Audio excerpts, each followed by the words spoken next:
My daughter took me to court to seize my $2 million estate. She looked the judge right in the eye and swore under oath that I had advanced dementia and could no longer feed myself. She smiled when she handed over the forged medical records. Then the judge looked down from the bench, held up a corporate document, and asked a single question. Do you know who Mr. Vernon actually is? The courtroom fell dead silent. The blood completely drained from my daughter's face. Before I tell you how I dismantled her life in 30 seconds, let me know where you are watching from in the comments below. Hit the like button and subscribe if you have ever had to teach an arrogant family member a lesson they will never forget.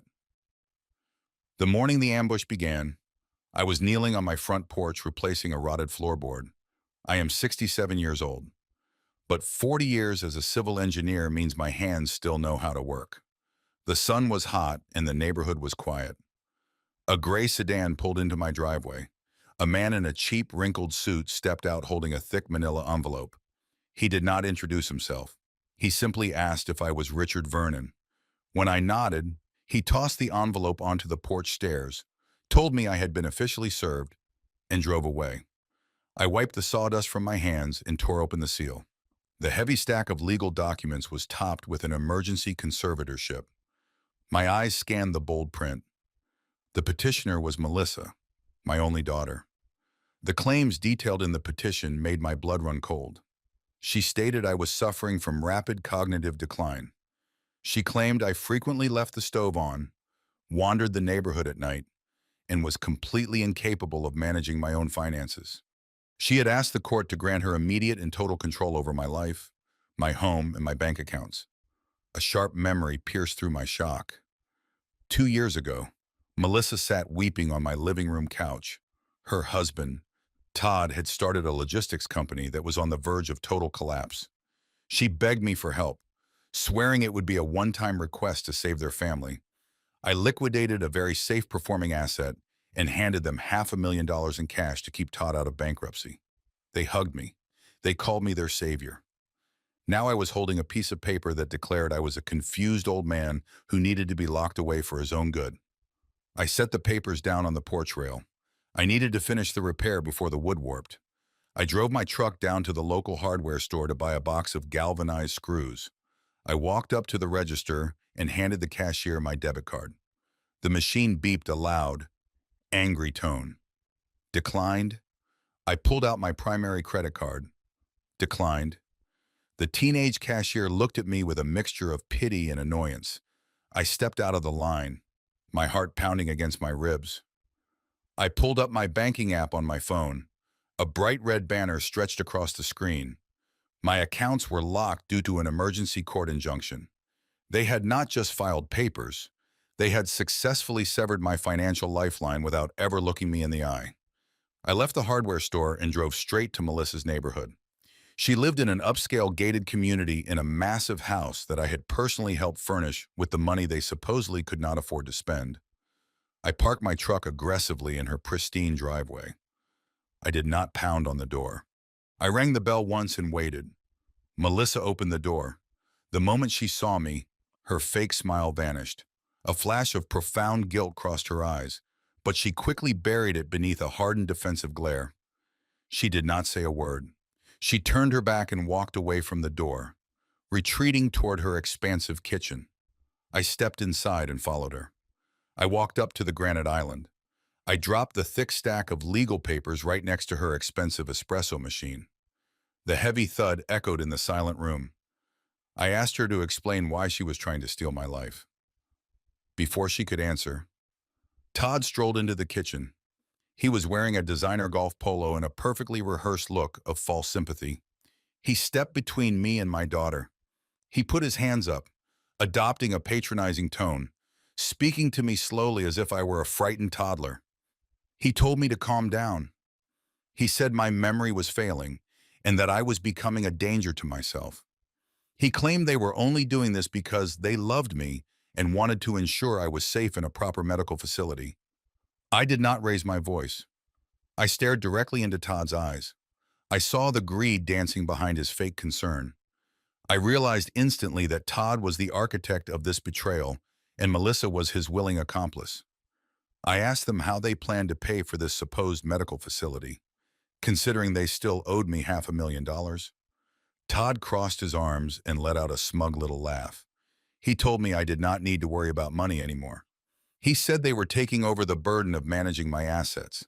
He leaned forward and told me not to worry about the upkeep of my vintage Mustang and my fully restored Corvette. He casually mentioned that the auction house appraiser had already been to my garage yesterday and the catalog for my car collection was going live on Friday. The gravity of his mistake hit me like a physical blow. They had been inside my garage. They had brought strangers onto my property while I was at the grocery store. They were not just freezing my accounts today. They had been meticulously planning the liquidation of my life for months. They were moving with terrifying speed, trying to strip me bare before I even realized I was in a fight. I looked at Melissa. She stared at the floor, refusing to meet my gaze. I turned around and walked out of their house. I knew that any word I spoke would be used as evidence of my supposed erratic behavior. I drove back to my house as the sun began to set. My mind was racing, cataloging every asset, every vulnerability. I pulled into my neighborhood and turned onto my street. A strange black SUV was parked directly in front of my driveway. As I pulled up, a large man wearing a tactical uniform stepped off my front porch. I put my truck in park and stepped out. The security guard held up a hand to stop me from approaching my own front door. He produced a clipboard from his belt. He read from a document stating that the property was now under the temporary legal guardianship of Melissa and that the current resident, Richard Vernon, was strictly prohibited from entering the premises without supervised medical escort. I walked past him and inserted my house key into the front door deadbolt. The key slid in, but it refused to turn. The locks had already been completely replaced. I looked at the brass housing. It was brand new. They had changed the locks while I was standing in their kitchen. The guard placed a heavy hand on my shoulder. He told me to step back down the stairs. He warned me that if I caused a disturbance, he was legally obligated to call the police and have me detained for a psychiatric evaluation. This was the moment they expected me to break. They expected the confused, betrayed old man to scream, to pound his fists against the heavy oak door, to make a scene that would perfectly validate their fabricated narrative of dementia and instability. I did not argue with the man. I did not shed a single tear. I nodded calmly. I turned around and walked down the porch steps. I walked down the driveway, but I did not go to my truck. I walked around the side of the house, moving toward the detached garage in the back. The guard followed me, shouting that the garage was also off limits. I ignored him. I walked past the heavy rolling doors and approached a small utility box mounted on the side of the brick wall. It looked like a standard electrical meter housing. I flipped the metal cover open. Behind a fake panel was a biometric fingerprint scanner. I pressed my thumb against the glass. A hidden compartment built directly into the foundation clicked open. I reached inside and pulled out a heavy leather duffel bag. I had packed this bag 5 years ago, shortly after my wife passed away.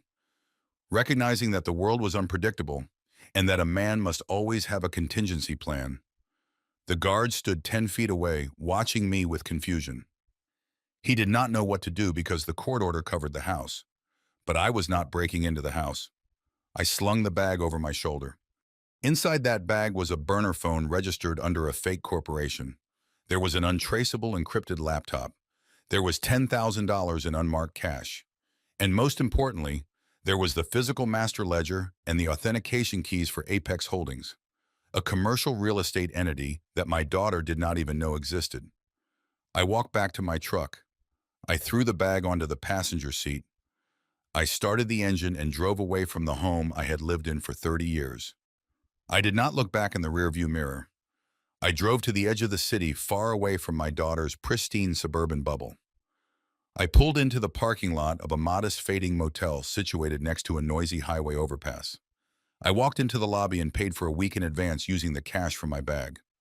The clerk handed me a physical brass key. I walked into the dingy room. The air smelled of stale smoke and cheap cleaning products. I locked the door and pulled the curtains completely shut. I sat down on the edge of the stiff mattress. I unzipped the leather bag and pulled out the encrypted laptop. I powered it on. The screen glowed in the dark room, casting a blue light across my face. I connected to the secure satellite network. My primary checking accounts were frozen, but my corporate empire was fully intact. My daughter thought she had just successfully locked a sick old man out of his life. She had no idea she had just locked herself in a cage with a predator. The silent adjustment had begun. The neon sign outside the motel window blinked in a slow, steady rhythm, casting a harsh red glow across the cheap wooden desk. I sat in the hard chair and stared at the glowing screen of my encrypted laptop. I was no longer a father mourning the loss of his daughter. I was a civil engineer diagnosing a catastrophic structural failure. My life was the collapsing bridge, and I needed to find the exact point where the steel had been compromised. I opened a secure browser and navigated to the regional healthcare network portal. Because of my previous career managing large-scale municipal projects, I knew exactly how to bypass the standard patient login screen and access the raw diagnostic database. I entered my social security number and the master passcode I had established years ago. The screen loaded a complete chronological history of every medical interaction I had over the past decade. I sorted the data isolating the last 12 months. What I found was a meticulously constructed timeline of my own mental execution. Starting in October of last year, my medical profile showed a sudden, inexplicable spike in specialist visits. There were 3 distinct appointments with 3 entirely separate neurologists in 3 different cities. I stared at the dates flashing on the screen. I remembered these days, but my memory of them was heavily distorted. Melissa had framed each of these long drives as routine wellness checks required for my new premium health insurance policy. She had driven me to every single appointment. She had sat in the examination room with me holding my hand, acting like the devoted child. I opened the physician notes for the first visit, dated October 14th. The doctor wrote that the patient's daughter reported severe short-term memory loss and frequent bouts of aggressive confusion. The clinical notes stated that I had supposedly left the gas stove burning overnight on 3 separate occasions, nearly destroying my neighborhood. This was an absolute fabrication. I have never gone to sleep without checking every appliance in the house, but the doctor had documented my daughter's lies as clinical symptoms. I clicked on the second visit dated January 9th. The medical coding for this appointment was marked with a high priority alert. This doctor noted that the patient appeared lethargic, completely unresponsive to basic stimuli, and unable to recall the current year or the name of the president. The third visit in March contained the most damning psychological notes of all. The specialist recorded that my daughter was deeply distressed by my violent mood swings and my complete inability to recognize my own son-in-law. Todd, I read these words feeling a cold sweat break out on my neck. Melissa had not just lied to a single doctor. She had actively shopped around for medical professionals using my own premium insurance until she found specialists willing to document her fabricated symptoms without questioning the primary source. She was building an indestructible paper trail of insanity. Every time a doctor seemed skeptical, she simply moved on to the next clinic, adding another layer of false documentation to my permanent medical record. I sat back in the chair and closed my eyes against the harsh blue light of the laptop. I needed to understand why I had actually appeared so lethargic and unresponsive during that specific appointment in January. I have always been a sharp, fast-thinking, and highly energetic man, but as I mentally retraced my steps through the cold winter months, a dark and terrifying realization began to take shape in my mind. 8 months ago, Melissa had come to my house unannounced, carrying a large plastic organizer filled with custom dietary supplements.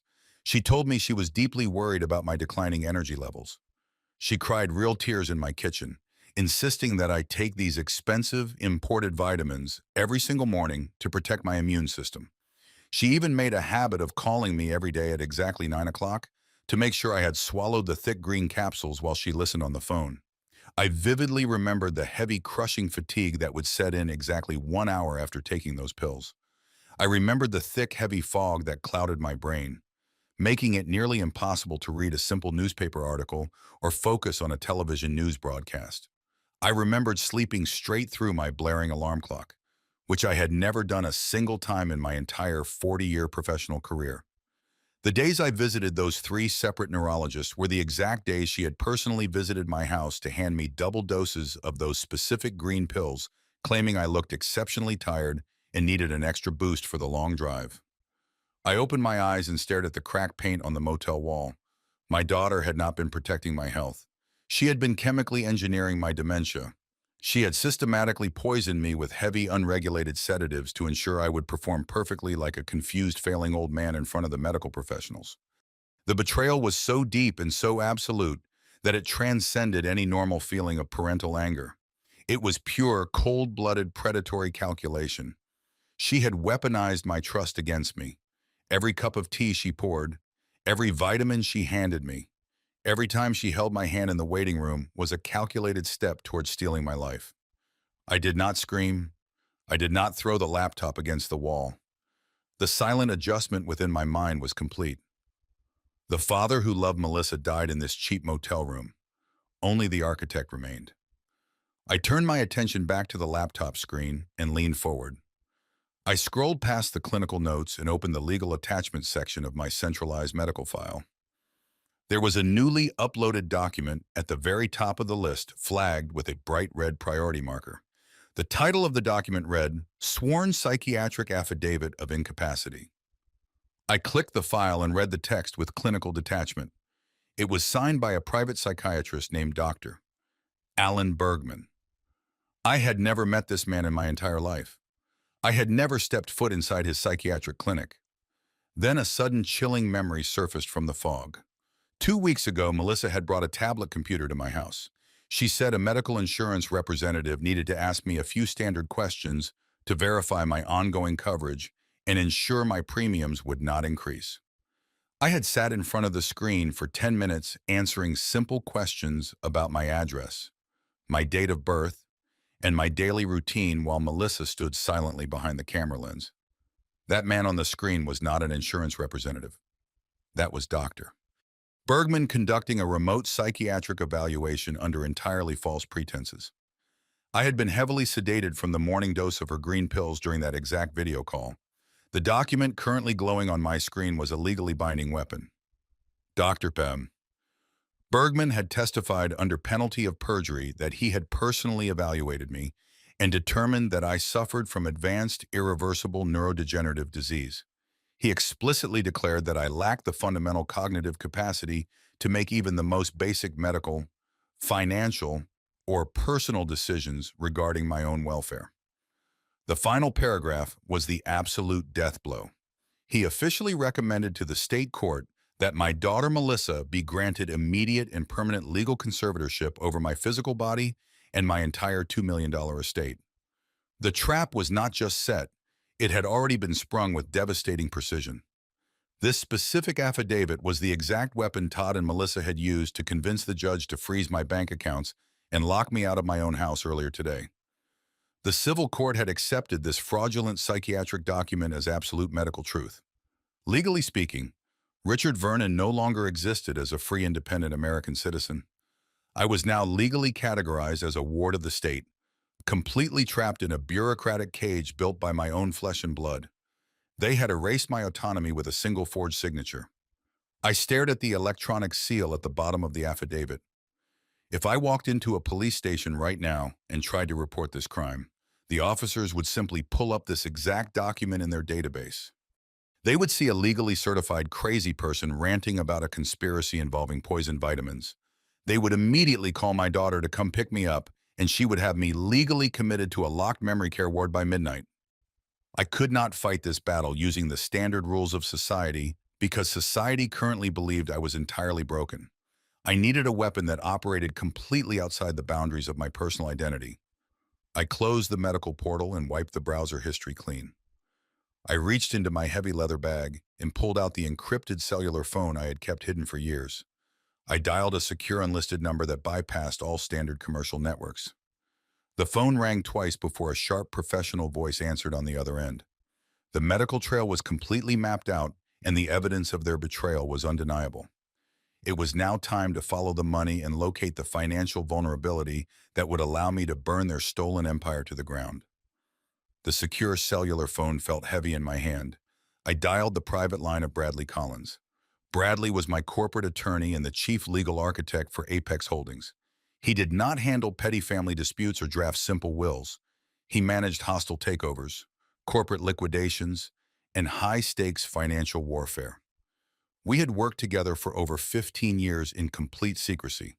My daughter and her husband did not even know he existed.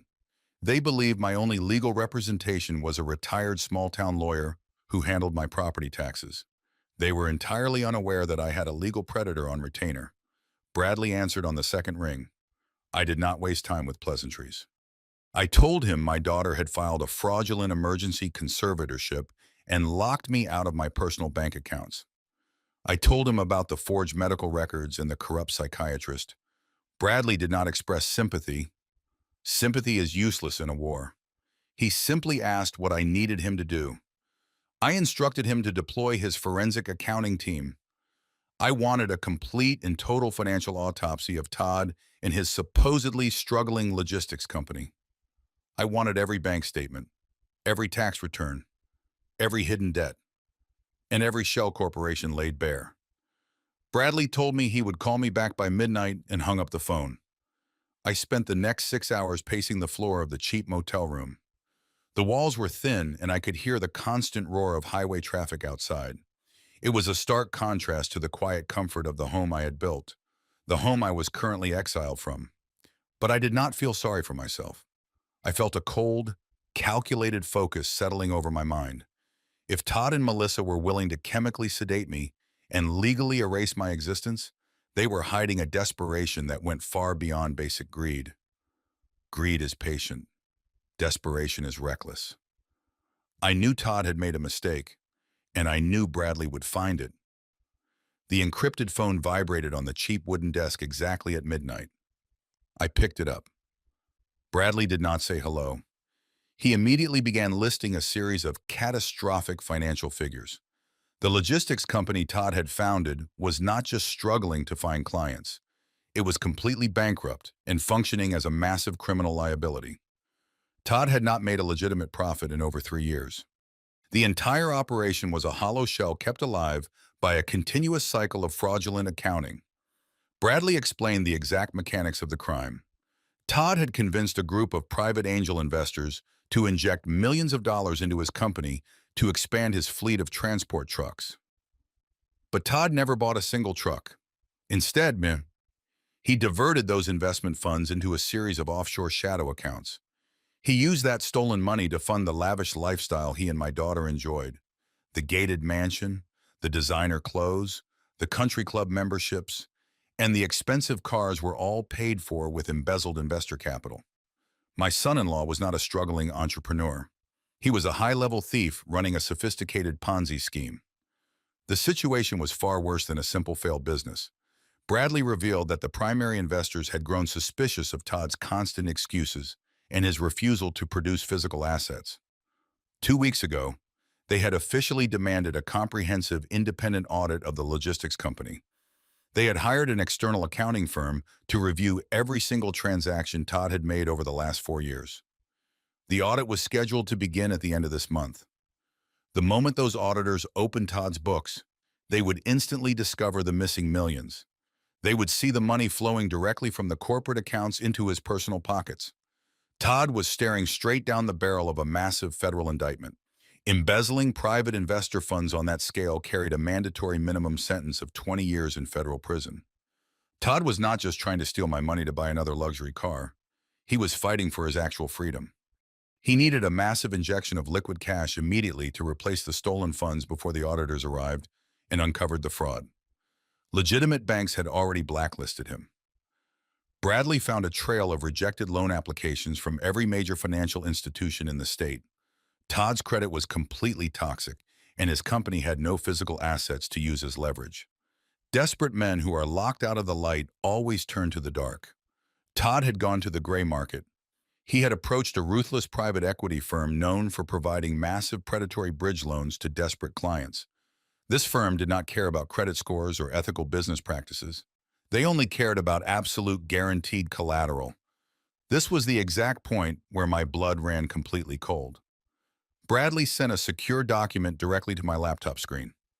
It was a copy of the finalized loan application Todd had submitted to the private equity firm.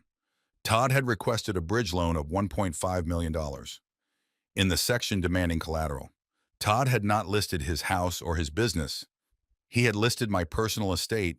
He had listed my vintage car collection, my fully paid off suburban home, and my $2 million retirement portfolio. I stared at the screen reading the fine print of the betrayal. Todd had attached the forged psychiatric affidavit to the loan application. He had used Dr. Bergman's fraudulent diagnosis of my advanced dementia to convince the private equity firm that I was legally incompetent. He included a copy of the pending emergency conservatorship petition. He essentially promised the ruthless lenders that within a matter of weeks, he and Melissa would possess total, uncontested legal authority to liquidate every single asset I had spent my entire life building. He had successfully collateralized my existence. He had sold my life, my freedom, and my sanity to a group of financial predators just to save himself from a federal prison cell. Melissa had helped him do it. She had poisoned me with sedatives and dragged me to corrupt doctors, knowing full well that the ultimate goal was to hand my life savings over to a shadow lending firm. They were going to drain my accounts, pay back the angry investors, cover up Todd's massive embezzlement, and leave me rotting in a locked state-run memory care facility with absolutely nothing. Bradley's voice broke through my silence. He warned me that the situation was critical. The private equity firm had officially approved the predatory loan. They had agreed to the brutal terms and were ready to wire the $1.5 million directly into Todd's corporate account. But they were predators, not fools.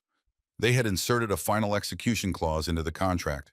The money was currently sitting in a secure escrow account. It would only be released to Todd the exact moment a civil court judge signed the final permanent conservatorship order, granting Melissa absolute control over my estate. The pieces of the trap snapped together perfectly in my mind. The emergency injunction they served me with today was just a temporary freeze to prevent me from hiding my money. The real battle was at the final court hearing. Todd had intentionally manipulated the legal system to schedule that hearing just days before his corporate audit was set to begin. Everything he had, his freedom, his marriage, his entire life hinged on winning that court case and having me officially declared insane by a judge. If they won the hearing, the judge would sign the order. The private equity firm would instantly release the funds. Todd would replace the embezzled money, survive the audit, and walk away clean. I would be legally erased, stripped of my assets, and locked in a medical prison until the day I died. But if they lost the hearing, the loan would be canceled. The auditors would find the missing millions. Todd would go to federal prison and their entire empire of lies would collapse into dust. Bradley asked if I wanted him to take this evidence directly to the police. I told him absolutely not. If the police arrested Todd for embezzlement tonight, his company would simply file for bankruptcy protection. The federal authorities would seize his assets and he would go to jail. But he would never truly understand the magnitude of his mistake. He would just be another criminal caught by the system. That was not an acceptable outcome. Todd and Melissa had tried to destroy my mind. They had tried to strip me of my dignity and lock me in a cage. Justice from a courtroom was not enough. I needed absolute annihilation. I ordered Bradley to keep his team completely silent. I told him to let Todd believe his plan was working perfectly. I looked at the glowing screen of my encrypted laptop and the details of the ruthless private equity firm holding Todd's desperate bridge loan. The firm was large, aggressive, and entirely driven by profit. They held the exact chains that were currently wrapped around my son-in-law's neck. A dangerous idea began to form in my mind, an idea born from 40 years of outsmarting corporate sharks and building an invisible empire. I told Bradley to prepare the master accounts for Apex Holdings. We were not going to run from the predators. We were going to buy them. The sun rose over the highway, casting long gray shadows across the stained carpet of my motel room. I had spent the entire night analyzing the financial ruin Todd had brought upon himself. Bradley had given me the weapon to destroy their empire. But I needed more than just corporate leverage. A judge in a family court would still look at me as a father fighting his daughter. I needed undeniable proof of her malice to completely shatter the false narrative she had built. I needed to expose the absolute rot inside her mind so that no legal authority would ever believe a single word she spoke again. I reached into my bag and pulled out the encrypted laptop. It was time to strip away the pristine suburban mask my daughter wore so proudly. I opened a secure communication channel and dialed a man named Daniel. Daniel was an independent digital security contractor who had performed corporate espionage sweeps for Apex Holdings over the past 10 years. He was brilliant, silent, and completely untethered from standard legal constraints. I did not bother explaining the family drama to him. I simply gave him Melissa's primary cellular number, her email addresses, and the make of her current smartphone. I told him I needed a complete mirror image of her personal cloud backup. I wanted every text message, every deleted photograph, every location pin, and every voice memo she had recorded over the past year. Daniel told me the security firewalls on modern consumer devices were tough, but people were lazy with their passwords. He said he would send me an encrypted drop link within 4 hours. Waiting is the most agonizing part of any structural demolition. You plant the charges, you wire the detonators, and then you simply sit in the silence, hoping your calculations are correct. I paced the small room listening to the rumble of the trucks on the overpass outside. I thought about the little girl I had raised. I remembered paying for her piano lessons, her expensive college tuition, and the lavish wedding she demanded. I had spent my entire life shielding her from the harsh realities of the world. Now she was using the very resources I gave her to dig my grave. The father in me wanted to believe there was still some shred of remorse in her heart. The engineer in me knew that the foundation was already rotten and could not be saved. Exactly 4 hours later, my laptop chimed with a secure notification. Daniel had successfully breached her cloud account and bypassed the two-factor authentication by spoofing her device identification. He sent me a massive compressed file containing 50 gigabytes of my daughter's private digital life. I downloaded the archive and disconnected from the network. I opened the primary folder and began sorting through the endless directories of her existence. There were thousands of pictures showcasing expensive dinners, luxury vacations, and perfectly staged smiles. I ignored all of it. I ran a targeted search algorithm through the raw data looking specifically for audio files and hidden voice memos. My search returned a hidden folder buried deep within a deleted application directory. Melissa had installed an automatic call recording application on her phone last year, likely to keep track of her arguments with contractors during her kitchen renovation. She had forgotten to disable it. The application had silently recorded and backed up hundreds of her private phone calls to the cloud. I arranged the audio files chronologically and filtered them by Todd's phone number. I put on a pair of noise-canceling headphones to block out the highway traffic. I clicked on a recording dated 3 weeks ago, right around the time they had started escalating my supposed medical crisis. The audio hissed to life in my ears. I heard the ambient noise of a car engine in the background. Todd was driving and Melissa was on speakerphone. Todd sounded panicked and aggressive. He was complaining about the upcoming corporate audit and the pressure from his angry investors. He asked Melissa if the private equity firm had officially approved the bridge loan yet. Melissa told him to stop whining and trust her process. She said the forged medical documents from Dr. Bergman were completely foolproof and the emergency conservatorship would be granted without any resistance. I sat perfectly still listening to my own child casually discuss my legal execution as if she were planning a weekend getaway. But the conversation grew much darker. Todd asked what they were going to do with me after they took the money. He said he did not want me living in their house or taking up space in a nice private assisted living center because those facilities cost $10,000 a month. He complained that keeping me comfortable would drain the inheritance they were trying to secure. Melissa let out a long, exasperated sigh. She told Todd he was being stupid for worrying about long-term costs. She said she had already picked out a state-run facility on the industrial side of the county. She described it as a dreary, underfunded warehouse for the forgotten elderly where the staff barely spoke English and the conditions were absolutely miserable. Then she said the words that finally killed the last remaining ounce of love I held for her. Melissa lowered her voice and told Todd that the best part about this specific state-run facility was the fact that the turnover rate is extremely high. She said patients who go in there do not last very long, especially when they are heavily medicated. She let out a soft, cold laugh. Todd chuckled in agreement and said he hoped the turnover rate worked in their favor before the holidays, so they could take a trip to Europe without any loose ends. They were not just planning to steal my money, They were actively joking about my rapid deterioration and death in a miserable state facility so they could go on vacation. I took the headphones off and set them on the desk. My hands were not shaking.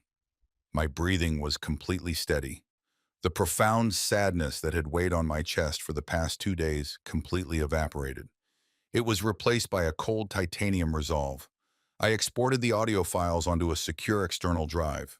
I now possess the absolute proof of their premeditated malice. This recording would not just win a civil court case. It would guarantee that Melissa shared a federal prison cell right alongside her husband. Just as I was encrypting the external drive, my secure cellular phone vibrated across the wooden desk. I picked it up and saw Bradley Collins on the caller identification. It was highly unusual for Bradley to call me during the middle of the day unless the operational timeline had completely fractured. I answered the phone and his voice was tense. He did not bother with an introduction. He told me we had a massive problem and the entire board was shifting beneath our feet. Bradley explained that Melissa had not just been sitting quietly in her mansion after I confronted her in the kitchen yesterday. The moment I left her property, she drove directly to the local police precinct. She filed a sworn police report claiming that I had broken into her home in a state of severe psychiatric delusion. But she did not stop there. She lied to the detectives and told them I was acting violently aggressive. She claimed I had physically cornered her in the kitchen, screamed incoherent threats about burning her house to the ground, and implied that I was carrying a concealed weapon. She wept in front of the officers and begged them for protection from her insane, dangerous father. The police report was a tactical masterpiece of weaponized victimhood because I had no permanent residence and my accounts were frozen. The police classified me as a dangerous transient experiencing a severe mental health crisis. Bradley told me that Melissa's aggressive legal team had immediately taken that police report straight out to Judge Mitchell Davis early this morning. They filed an emergency motion citing an immediate and lethal threat to the petitioner. They argued that if I was not permanently institutionalized right away, I was going to commit a violent tragedy. The judge did not ask for my side of the story. The legal system is designed to act first and ask questions later when physical violence is alleged by a sobbing daughter. Bradley delivered the final devastating blow. The judge had officially granted Melissa's emergency motion. The permanent conservatorship hearing was originally scheduled to take place at the end of the month, giving Apex Holdings plenty of time to finalize the buyout of Todd's private equity debt. But the schedule was completely destroyed. The judge had moved the hearing up to the absolute front of the docket.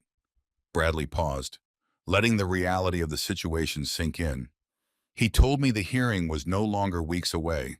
It was scheduled for this coming Thursday morning. I looked at the calendar on my laptop screen. That gave me exactly 48 hours. I had 48 hours before I was forced to stand in front of a judge who had already been primed to view me as a violent, demented threat. Apex Holdings needed at least 5 business days to legally purchase the private equity firm and take control of Todd's fraudulent loan. My weapon was not going to be ready in time. I was completely outmaneuvered. If I walked into that courtroom on Thursday morning without the corporate trap fully armed, Todd and Melissa would win. The judge would sign the order. The private equity money would hit Todd's account, and I would be dragged out of the courthouse in medical restraints. I was running out of time, and the walls of the trap were rapidly closing in. I hung up the phone and stared at the blinking neon light outside my window. I needed a miracle, or I needed to break the law. I packed the encrypted laptop and the master ledger back into my heavy leather duffel bag. I wiped down every surface in the cheap motel room, leaving absolutely no trace of my presence. Bradley had arranged my extraction with military precision. A black sedan with tinted windows idled silently behind the diner across the street from the motel. I walked through the damp night air, carrying the weight of my stolen life, and climbed into the back seat. The driver did not speak a single word to me. He simply put the car in gear and drove me directly to a small private airfield located on the desolate outskirts of the county. Bradley was already waiting on the dark tarmac, standing next to a sleek, twin-engine corporate jet. He handed me a secure leather folder containing a new government identification card and a completely fabricated medical history. For the next 3 days, I was no longer Richard Vernon. I was a man named Arthur Pendleton, a retired executive seeking a premium private cognitive evaluation. We boarded the jet, and the engines roared to life, lifting us rapidly into the dark night sky. I looked out the small cabin window, watching the glowing city lights of my home disappear below the thick clouds. My own daughter had weaponized the local courts and the local police force against me. She had trapped me in a legal jurisdiction where my actual name was now completely synonymous with violent insanity. To prove my absolute sanity to the world, I had to completely erase my identity and flee my home state like a wanted fugitive. It was a bitter and twisted irony. But engineers do not complain about the pull of gravity. They simply build structures capable of withstanding the crushing weight. We landed just before dawn in a neighboring state far outside the reach of my daughter and her corrupt legal network. A second private car drove us up a winding mountain road to a sprawling glass and steel medical complex hidden deep within an isolated pine forest. This was not a strip mall clinic or a corrupt psychiatrist office like the ones Melissa had dragged me to over the past 8 months. This was one of the most prestigious and exclusive neurological research institutes in the entire country. Their diagnostic reports were considered absolute unassailable medical gospel in any federal or state courtroom across the nation. Bradley had leveraged significant corporate capital from Apex Holdings to completely bypass their standard 6-month waiting list and secure a highly confidential emergency evaluation.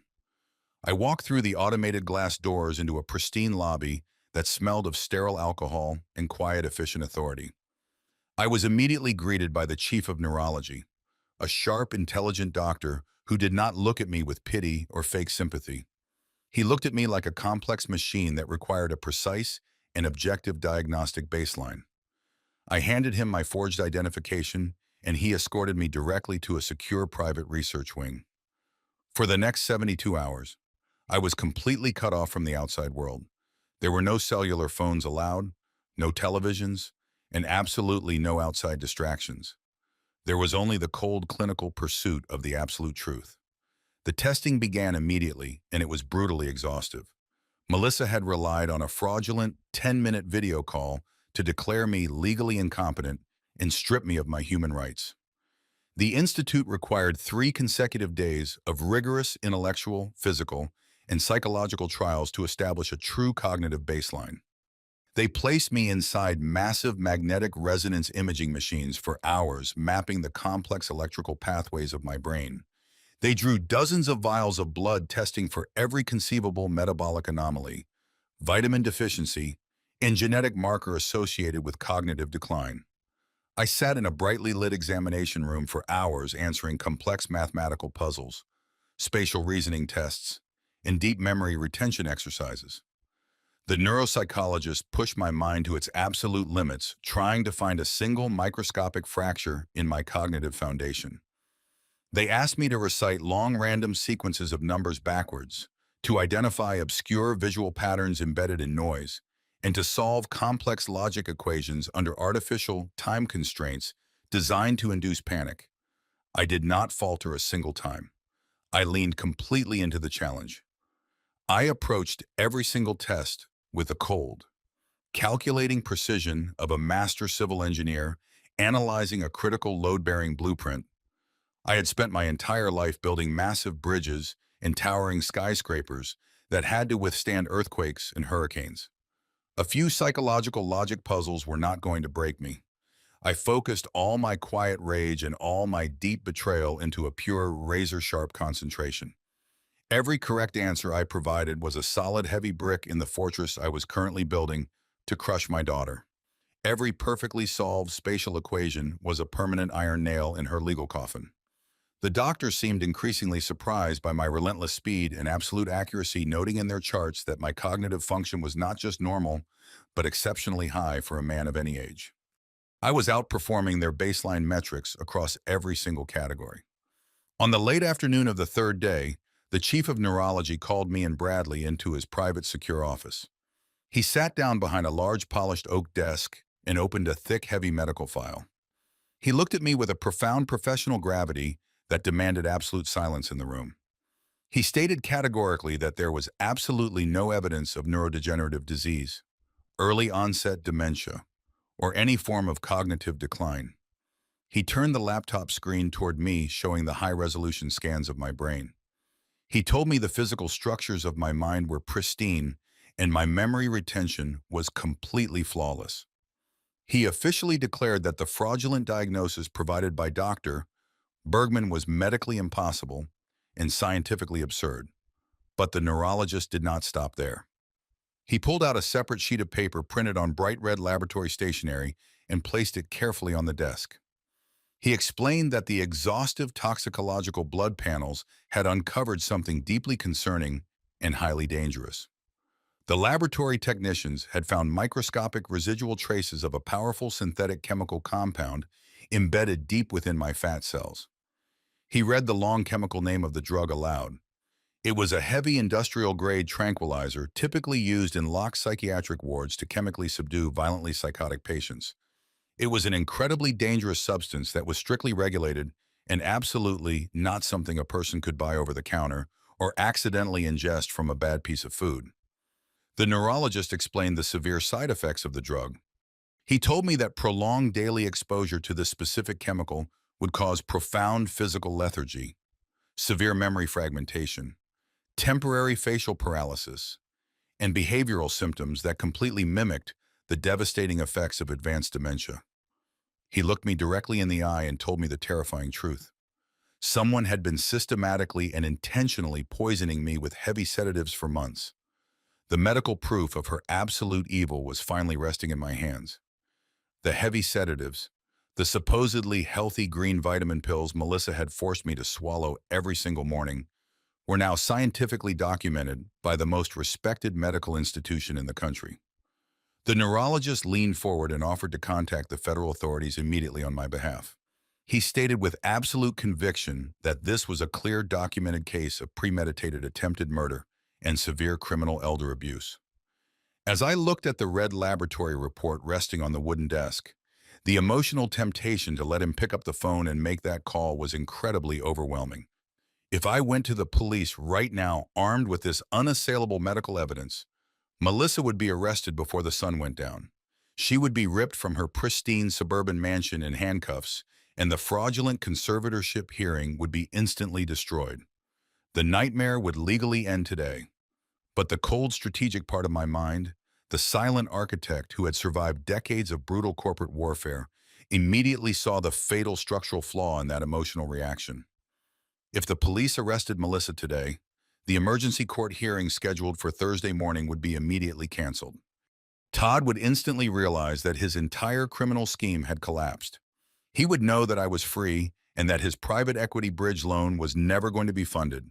He would immediately panic and file for corporate bankruptcy to protect himself from his angry investors. He would run straight to the federal prosecutors and then to testify against his own financial partners or even against my daughter to secure a plea deal and escape the trap. He would survive the fallout. He would lose his logistics company, but he would keep his freedom and his stolen embezzled wealth safely hidden away in offshore shadow accounts. I could not allow that to happen. My goal was not simply to stop the theft of my estate. My goal was absolute and total annihilation of their entire false reality. I turned to the neurologist and politely declined his offer to call the federal authorities. I told him I was handling the situation privately through my corporate counsel and that premature police involvement would complicate a sensitive financial matter. The doctor looked deeply shocked and slightly angry, but Bradley stepped in and smoothly secured the certified medical affidavits, signing the necessary non-disclosure agreements. We walked out of the pristine institute and back into the cold mountain air with the absolute scientific proof of my sanity and the weaponized evidence of her crime safely locked inside a heavy leather briefcase. The trap was now fully armed, but the timing of the detonation was absolutely critical. I had to maintain my silence and let them believe they were winning until the exact moment they had absolutely nothing left to lose. The flight back from the medical institute was incredibly quiet. I sat by the small window of the private jet and watched the dark landscape roll by far below. The heavy leather briefcase resting on the seat next to me contained the certified neurological reports and the toxicological evidence of my poisoning. I possessed the absolute medical proof of my sanity and the scientific documentation of my daughter's horrific crime. But proof is only useful if you have the time to present it. The emergency court hearing was rapidly approaching. Melissa and Todd had successfully manipulated the legal system to trap me in a corner. They believed I was completely defenseless. They believed my entire financial existence was contained within the $2 million retirement account they had convinced the judge to freeze. They were completely blinded by their own arrogance. That retirement account was nothing more than a carefully constructed decoy. When my wife was still alive, we watched her extended family tear themselves apart over a minor inheritance. I saw brothers permanently stop speaking to each other over a few $1,000s and a modest piece of property. I promised myself I would never let my own financial success become a poison to my daughter. So, when I officially retired from my career as a civil engineer decades ago, I did not stop working. I quietly took my early investments and formed a blind holding company. I named it Apex Holdings. It was a commercial real estate entity that specialized entirely in acquiring distressed industrial properties and logistical supply chain centers. I built it from the ground up using proxy directors and ironclad trusts to ensure my name never appeared on any public corporate documents. I chose industrial real estate because it is completely invisible to the average person. Vain people buy shiny skyscrapers and luxury apartment buildings. Truly wealthy people buy the massive concrete warehouses that supply the entire region. Over 15 years, Apex Holdings grew into a massive corporate machine generating tens of millions of dollars in annual revenue. Melissa thought I spent my retirement reading history books and fixing vintage cars in my garage. She had absolutely no idea that her father was the primary landlord for half the commercial shipping centers in the state. She assumed the $2 million in my personal bank account was the absolute ceiling of my wealth. Her ignorance was the exact vulnerability I was going to use to bury her husband. I opened my encrypted laptop as the jet began its final descent. Bradley sat across from me reviewing the financial dossier on the private equity firm holding Todd's desperate bridge loan. The firm was called Vanguard Capital Partners. They were ruthless financial predators who specialized in lending money to desperate men at astronomical interest rates. They demanded personal liberty and physical assets as collateral. Todd had signed a preliminary contract with them that guaranteed them the right to seize everything he owned if he failed to repay the loan. But Vanguard Capital Partners had a structural weakness of their own. Bradley had discovered that they were heavily overleveraged in the commercial shipping sector. They desperately needed an immediate massive injection of liquid capital to satisfy their own institutional investors before the end of the fiscal quarter. I looked at Bradley and told him we were not going to try to block Todd's loan. I told him we were going to buy the entire debt portfolio from Vanguard Capital Partners. Bradley stared at me for a long moment. Purchasing a toxic debt portfolio from a major lending firm normally required months of intense negotiation, corporate audits, and legal due diligence. We had less than 48 hours before the court hearing. Bradley warned me that acquiring the paper that fast would require a massive hostile town hall cash offer. We would have to bypass all standard corporate protocols and pay a premium so incredibly high that the senior partners at Vanguard could not legally refuse the acquisition. I told him I did not care about the premium. I was not buying a long-term investment. I was buying a guillotine. I authorized Bradley to unlock the primary corporate reserves of Apex Holdings. I instructed him to instantly wire $30 into a secure escrow account to prove our absolute liquidity to the target firm. The moment the jet landed, Bradley immediately contacted the senior managing partners at Vanguard Capital Partners. He completely bypassed their junior analysts and went straight to the top executives. He offered to buy their entire high-risk lending portfolio, including the pending $1.5 million bridge loan contracted to my son-in-law. He offered them 20% above the absolute maximum market value of the entire portfolio. It was an obscene amount of money designed to paralyze their critical thinking. The only condition Bradley attached to the massive offer was that the legal transfer of ownership had to be finalized and fully executed before tomorrow night. The executives at Vanguard did not ask questions about the sudden windfall. When a phantom corporate entity offers you tens of millions of dollars above market value for a portfolio of toxic high-risk debt, you do not hesitate. The greed of the financial predators made them incredibly predictable. They immediately agreed to the terms. Bradley drafted the acquisition contracts from the back seat of our tinted sedan while we drove through the dark, empty city streets. He worked with the cold mechanical efficiency of an executioner sharpening a blade. We needed to ensure that every single legal loophole was completely sealed. The contract stipulated that Apex Holdings would instantly assume absolute control over all collateral associated with the acquired loans. By the time the sun came up over the horizon, the legal framework was completely locked in place. The contracts were signed digitally by the proxy directors of both corporations, and the massive transfer of corporate funds was officially authorized. I closed the laptop and watched the early morning light reflect off the towering city buildings. Melissa and Todd were currently waking up in their luxurious suburban mansion. They were likely drinking expensive coffee and rehearsing the terrible lies they were going to tell the judge on Thursday morning. They believed they were merely days away from becoming millionaires. They believed they had successfully caged a frail, demented old man. They had absolutely no idea that the tectonic plates of their reality had just violently shifted beneath their feet. I was no longer just the father they had betrayed. I was no longer the vulnerable victim they had chemically poisoned and locked out of his own home. Through the invisible, terrifying power of Apex Holdings, I was now the absolute legal owner of Vanguard Capital Partners' entire high-risk debt portfolio. The massive bridge loan Todd desperately needed to avoid federal prison was no longer controlled by anonymous corporate executives in a high-rise office. It was controlled entirely by me. I officially owned his debt.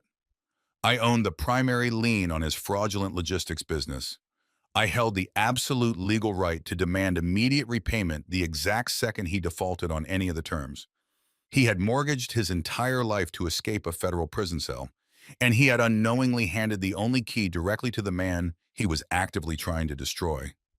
The silent adjustment was complete. I had built the perfect invisible trap entirely out of his own financial desperation, but simply owning the debt was not enough to secure my absolute revenge. If I called in the loan right now, Todd would simply declare bankruptcy and avoid the immediate consequences. I needed him to stand in a court of law under oath and officially accept the money. I needed him to legally bind himself to the terms of the loan in front of a judge so he could never escape the financial devastation that was about to follow. The counterstrike was fully armed, and I was finally ready to face my daughter in the courtroom. The emergency legal motion my daughter filed contained a very specific and highly dangerous trap. Because Judge Davis had granted the temporary injunction based on her fabricated police report, the court had officially mandated a psychiatric welfare check. I received a stern voicemail on my monitored phone from a state-appointed social worker. She stated that I was legally required to meet her at a neutral municipal building on Wednesday afternoon. The purpose of this meeting was to conduct an immediate preliminary assessment of my living conditions and my baseline mental stability before the final hearing on Thursday morning. The social worker warned me that failing to appear would be entered into the official court record as undeniable proof of my severe cognitive decline, my erratic behavior, and my inability to follow basic legal instructions. A normal man fighting a desperate defensive war would have rushed to that appointment. A normal man would have sat across from that social worker in a brightly lit government office speaking calmly and politely, desperately trying to prove he was perfectly sane. But I was no longer fighting a defensive war. I was the invisible architect of their absolute ruin. I knew that if I showed up and easily passed her basic psychological evaluation, it might cause the judge to hesitate. It might cause a slight delay in the Thursday morning hearing while the court ordered more tests. I absolutely did not want a delay. A delay would give Todd time to reconsider his massive, fraudulent loan. I needed Todd and Melissa to feel completely invincible. I needed them to walk into that courtroom tomorrow morning blinded by their own arrogant certainty. So I turned my monitor phone completely off. I sat in the hardwood and chair of my cheap motel room and watched the red numbers on the digital clock slowly tick past the scheduled meeting time. I deliberately violated a direct court order. I intentionally gave them the exact ammunition they thought they needed to destroy me. By Wednesday evening, the trap was perfectly baited. Melissa believed she had me completely cornered. The social worker had undoubtedly reported my absence directly to the judge and to my daughter's aggressive legal team. In Melissa's mind, my failure to appear was the final absolute nail in my coffin. She had won. And because she possessed the deeply toxic need to play the victim, she could not resist the urge to gloat under the guise of fake compassion. She sent a text message to my phone knowing full well that the court would eventually review our digital communications. The message she sent was a masterpiece of manufactured sympathy and calculated legal posturing. She wrote that she had just heard I missed my mandatory appointment with the social worker today. She said she was so incredibly worried about my deteriorating mind and my safety out on the streets all alone. She promised me that after the hearing tomorrow, she would make sure I was put in a safe medical facility where I could not wander off or hurt myself ever again. She ended the message by saying she loved me so much and that this broke her heart. It was utterly sickening to read. It was a flawless performance designed entirely for the legal record, ensuring the judge would look at her tomorrow and see a heartbroken, devoted daughter dealing with an insane, wandering father. I sat in the dim light of the motel room and looked at the glowing screen for a long time. I did not type out a massive, angry paragraph exposing her lies. I did not threaten her or tell her I knew about the poison vitamins. I did not give her a single ounce of my actual energy. I simply typed a single word. Okay. I hit send. That single word was the absolute loudest silence I could possibly project. It told her I was completely exhausted. It told her I was confused and defeated. It told her I was finally surrendering to the inevitable reality she had constructed. It gave her the absolute false security she desperately craved to sleep soundly that night. While my daughter was playing psychological games on her phone, sealing her own legal fate, Todd was sealing his permanent financial doom. Bradley Collins was actively monitoring the secure digital administrative portals of Vanguard Capital Partners, which was now a wholly owned subsidiary of Apex Holdings. We had a direct real-time view into the predatory lending system. Todd had just received the automated digital notification that his massive bridge loan of $1.5 million had been officially approved and was ready for final execution. Todd drove his expensive leased luxury car to a sleek high-rise building downtown to meet with the local loan officers. He walked into the glass conference room wearing a perfectly tailored designer suit, projecting the absolute image of a highly successful logistics chief executive officer. He sat down at the heavy oak conference table and picked up a silver pen. He did not bother to read the new corporate disclosures attached to the digital file. Arrogant men never read the fine print when they are desperate and believe they are winning. He did not see the tiny legal clauses indicating that the parent company of the lending firm had changed hands overnight. He only saw the massive sum of money waiting to rescue him from his federal embezzlement charges. The terms of the bridge loan he was signing were absolutely brutal. Because Todd had no legitimate corporate assets left to leverage, he had to offer massive personal collateral to secure the capital. Bradley watched the digital signatures register in real time on our encrypted system. Todd signed the first page legally binding his pristine suburban mansion to the debt. He signed the second page attaching every single piece of jewelry his wife owned, every luxury vehicle in their driveway, and every future drop of legitimate income he would ever earn.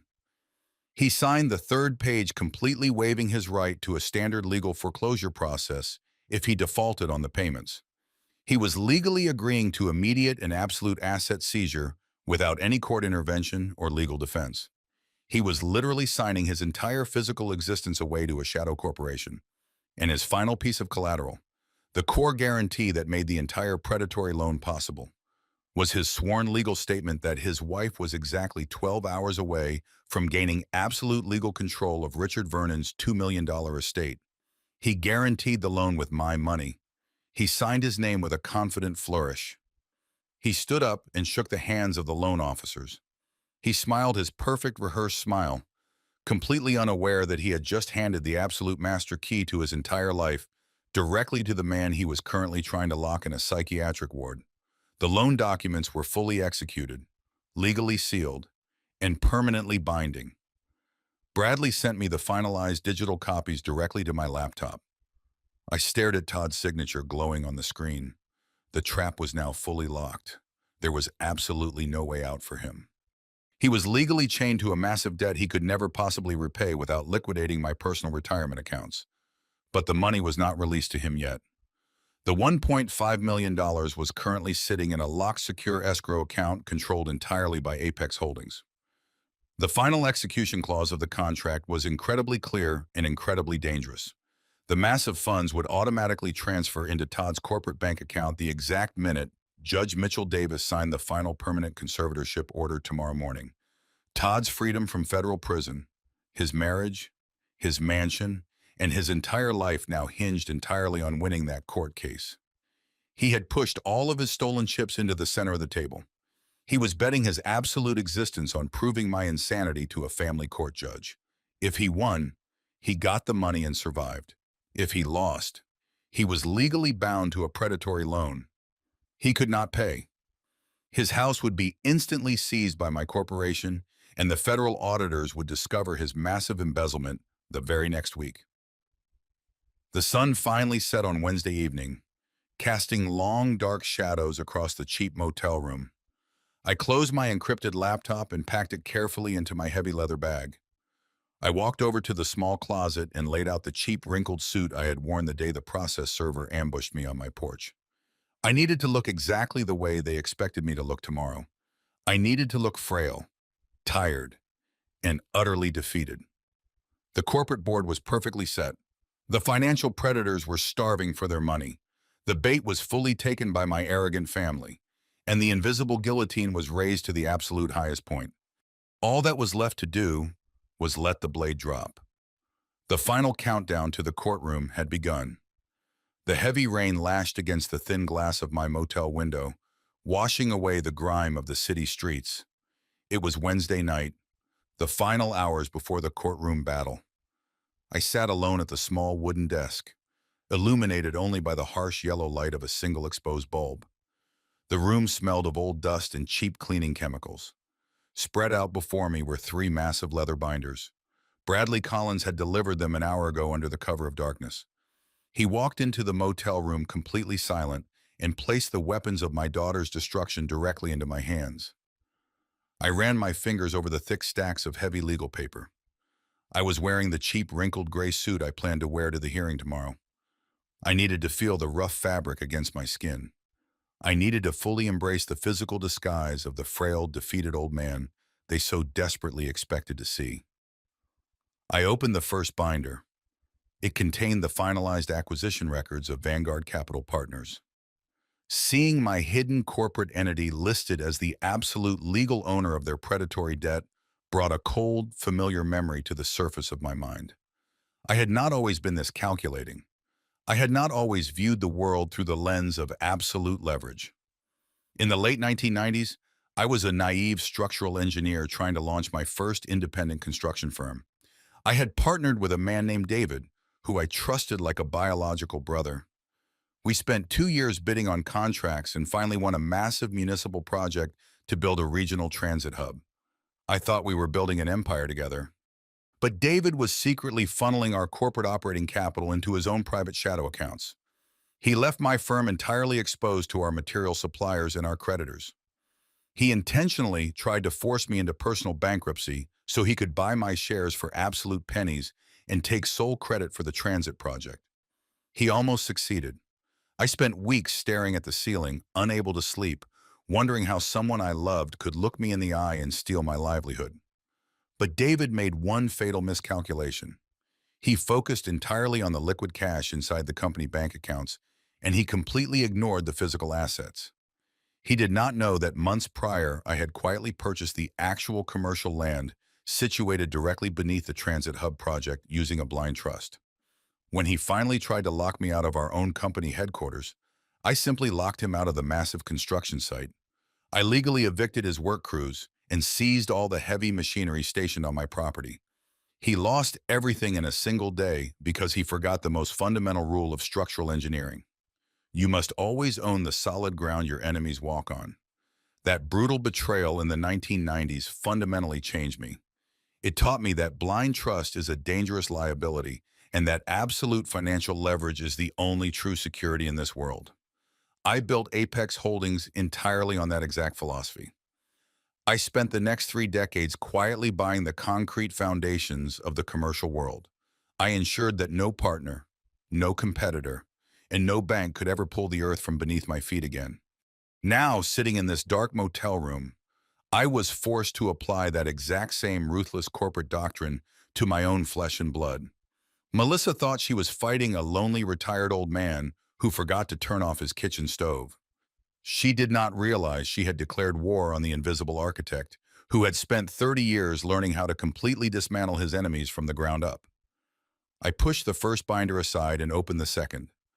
This binder contained the exact predatory loan contract Todd had executed just a few hours ago at the high-rise downtown. The digital ink on his signature was practically glowing on the printed page. I flipped past the standard lending terms and turned directly to the final section of the contract.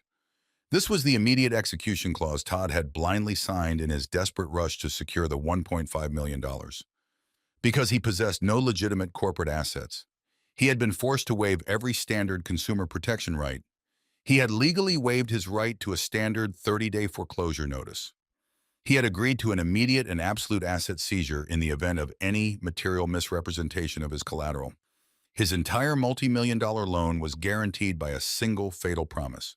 He had guaranteed the financial predators that his wife would legally control my $2 million estate by tomorrow morning. He had attached the forged psychiatric evaluation from Dr. Bergman as absolute proof of his claim.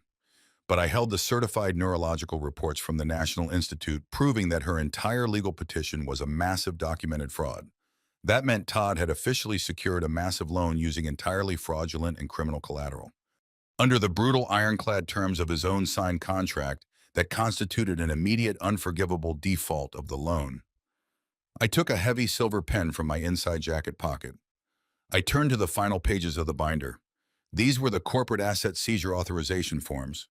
These were the lethal legal documents that would instantly strip Todd of his pristine suburban mansion, his leased luxury cars, and his remaining corporate bank accounts.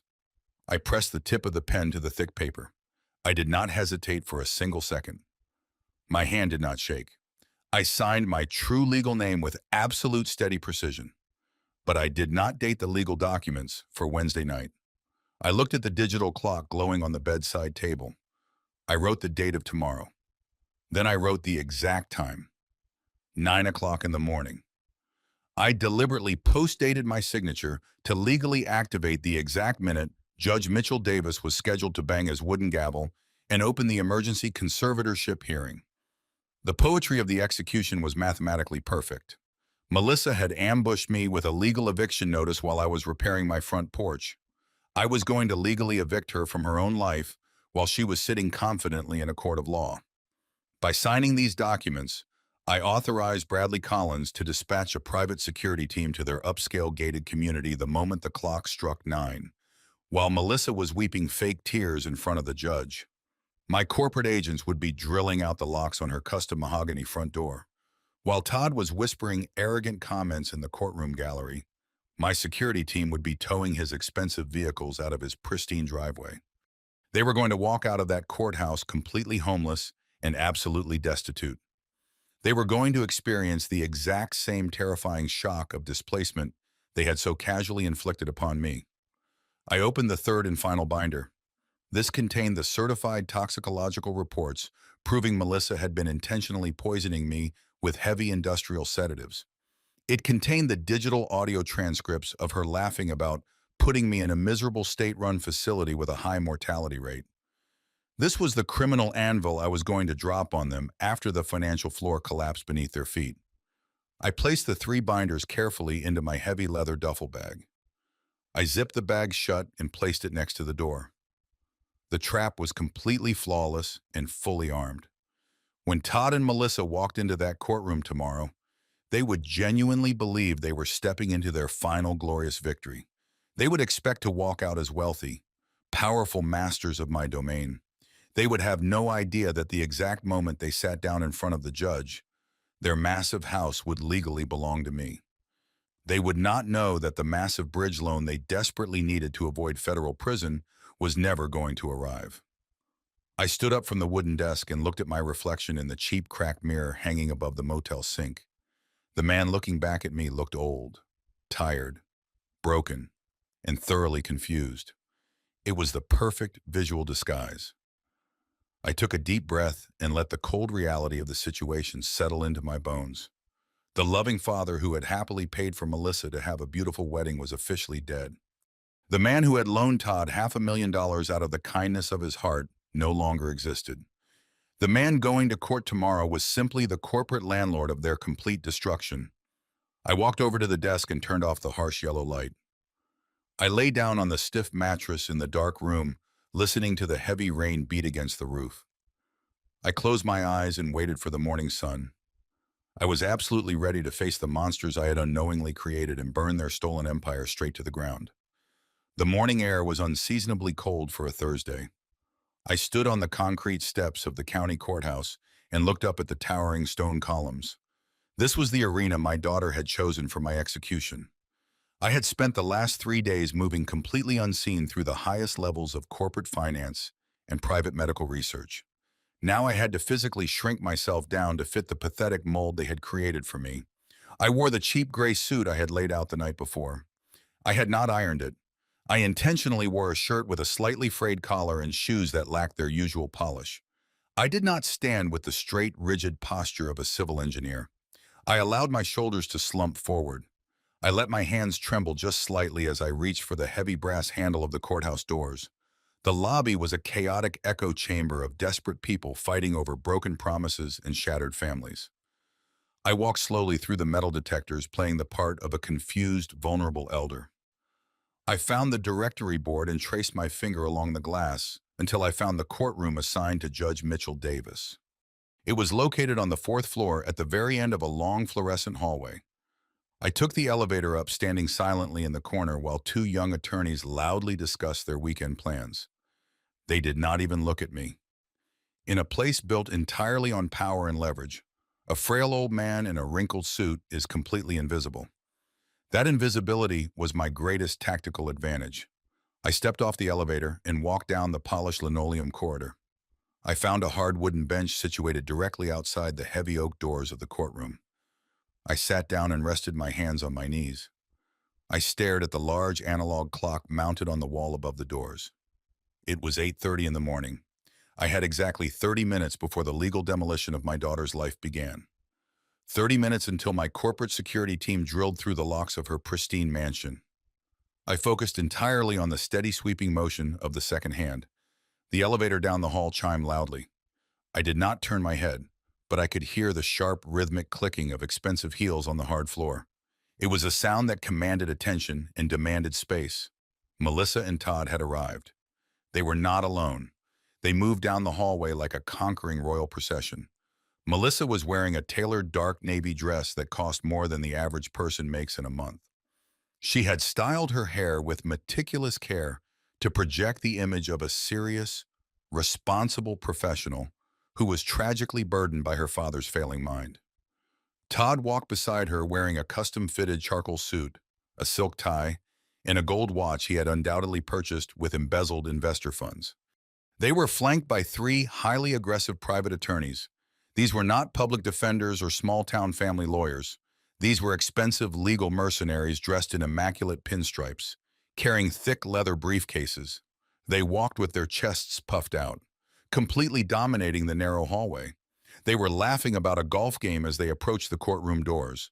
They were so absolutely certain of their victory today that they were treating my legal execution like a casual morning coffee meeting. Melissa saw me sitting alone on the wooden bench. Her laughter instantly vanished. She stopped walking and stared at me. For a brief second, I saw a flicker of genuine shock in her eyes. I knew exactly what she was thinking. She had fully expected me to be ranting and raving in the hallway. She had expected the police to be holding me back, or the social worker to be desperately trying to calm me down. She had heavily relied on my supposed erratic aggression to prove her case. Instead, she found a quiet, broken old man staring blankly at the floor. But the shock quickly morphed into a deep, toxic satisfaction. She looked at my wrinkled suit and my slumped shoulders. She smiled a tight, cruel smile. She honestly believed her psychological warfare had finally broken my spirit. Her lead attorney, a tall man with slicked back hair and a predatory gaze, leaned down and whispered something in her ear. He did not even bother to lower his voice completely. He told her not to worry because I looked completely compliant, and the judge would process the conservatorship in 10 minutes. The lawyers did not look at me as a human being. They looked at me as a minor bureaucratic hurdle they needed to clear before they collected their massive legal fees. They turned their backs to me and began organizing their forged medical files on a small wooden table near the courtroom entrance. Todd separated himself from the group of lawyers. He walked slowly toward my bench. He stood directly over me, casting a long, dark shadow across my lap. He did not sit down. He wanted to maintain the physical high ground. He wanted me to feel the crushing weight of his absolute authority. I kept my head bowed and stared silently at his shoes. They were Italian leather, completely spotless, and incredibly expensive. They were the shoes of a man who believed he owned the entire world. Todd leaned forward, resting his hands on his knees. So his face was only inches from mine. I could smell the strong, expensive cologne he wore. He spoke in a voice that was perfectly modulated to sound gentle to anyone passing by, but the words he used were laced with pure venom. He told me it was a real shame I had skipped my appointment with the social worker yesterday. He said my absence had made their job incredibly easy. He whispered that the judge was going to strip away my fundamental rights the second we walked through those oak doors. I did not react. I did not clench my jaw or tighten my fists. I remained perfectly still, letting him pour his arrogant poison directly into the air between us. Todd interpreted my silence as absolute submission. His voice grew slightly louder, vibrating with a sick, greedy excitement. He told me he was going to take immediate control of my $2 million retirement account the moment the ink dried on the court order. He leaned closer and whispered that he was already planning a massive luxury vacation to the southern coast of France for him and Melissa. He said he was going to enjoy spending every single penny I had worked my entire life to save. He did not stop there. The cruelty of a desperate man who thinks he has won knows no absolute bounds. He told me he had already finalized the paperwork for the state-run memory care facility. He used the exact same words I had heard on the hidden audio recording. He called it a miserable, underfunded warehouse. He whispered that I was going to rot in a room that smelled of bleach and despair, surrounded by people who could not even remember their own names. He smiled directly into my face and said he would make sure the nurses heavily medicated me so I would not cause any trouble. He promised he would never come to visit me. I kept my eyes locked entirely on the shiny leather of his Italian shoes. I was running a massive complex calculation in my mind. Todd believed those shoes belonged to him. He believed the expensive charcoal suit he was wearing belonged to him. He believed the mansion he had slept in last night and the luxury car he drove to the courthouse this morning belonged to him. He was completely oblivious to the massive invisible financial web that was currently tightening around his throat. Because I had legally purchased the massive private equity debt portfolio overnight through Apex Holdings, Todd was no longer a free man. Every single physical asset he claimed to own was now legally pledged to my corporation. The contract he had blindly signed yesterday gave me the absolute right to seize his property without warning if he presented fraudulent collateral. And the forged psychiatric evaluation sitting in his lawyer's briefcase was the ultimate proof of that fraud. I stared at his shoes and felt a profound sense of absolute calm. It is a rare and terrifying thing to look at a man and know exactly when his life is going to end. I did not need to scream at him or defend my honor in the hallway. I did not need to tell him that my corporate security agents were currently pulling into his neighborhood with a fleet of moving trucks and heavy drilling equipment. I did not need to warn him that the $30 million corporation he thought was a faceless lending institution was actually controlled by the old man sitting quietly on the wooden bench. The heavy oak doors of the courtroom suddenly clicked open. A uniformed bailiff stepped out into the hallway holding a thick clipboard. He called out the case name with a loud, booming voice that echoed off the hard stone walls. He announced the matter of the emergency conservatorship for Richard Vernon. He instructed all parties to enter the courtroom and take their seats. Todd stood up straight and adjusted the knot of his expensive silk tie. He looked down at me one final time with a look of absolute disgust. He told me it was time to say goodbye to my life. He turned around and walked confidently toward the courtroom doors, joining Melissa and their aggressive legal team. They walked through the doors together, a united front of pure greed and completely manufactured righteousness. I waited for them to enter before I slowly pushed myself up from the hard wooden bench. I smoothed the lapels of my wrinkled suit. I looked up at the wall clock one last time. It was exactly 8:55 in the morning. I had 5 minutes left until the permanent financial detonation. I took a deep, slow breath and walked toward the open courtroom doors. I was ready to step into the light and completely obliterate the darkness they had built. The heavy oak doors of the courtroom clicked entirely shut, sealing us inside the legal arena.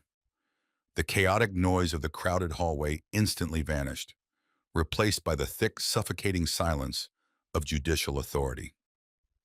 Judge Mitchell Davis entered from his private chambers behind the elevated wooden bench. He was a stern-looking man with gray hair and sharp eyes that missed absolutely nothing.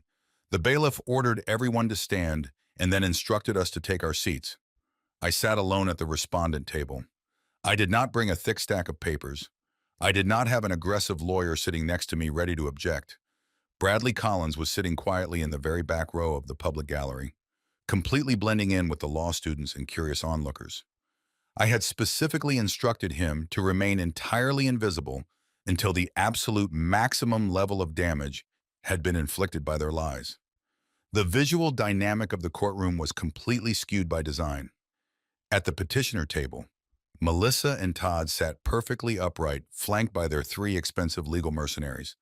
Their table was covered in thick, organized binders and pristine legal pads. My table was completely empty. Judge Davis looked down through his reading glasses and noted my apparent lack of legal representation.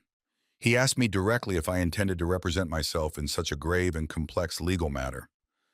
I stood up slowly, allowing my shoulders to sag. I kept my voice soft and slightly hesitant. I told him that I did not understand why I needed a lawyer to talk to my own daughter. Judge Davis let out a long, heavy sigh. He shook his head slightly.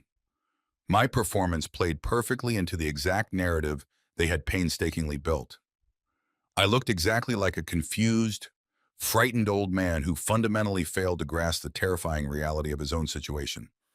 The judge instructed the prosecution to begin their opening statements.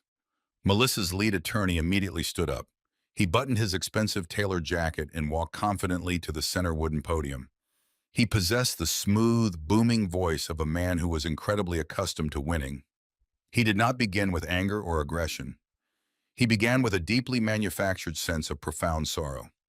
The attorney addressed the court by stating that today was a day of absolute familial tragedy.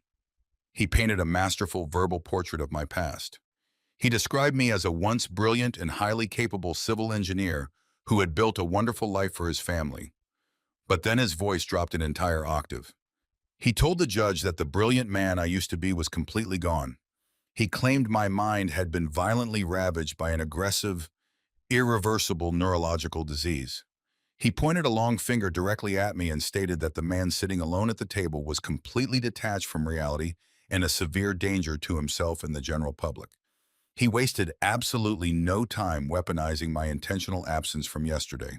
He submitted a formal document to the court clerk detailing my failure to attend the mandatory psychiatric welfare check with the state-appointed social worker. The attorney leaned heavily on the wooden podium and told the judge that this was not a simple scheduling mistake. He called it a reckless and terrifying display of cognitive collapse.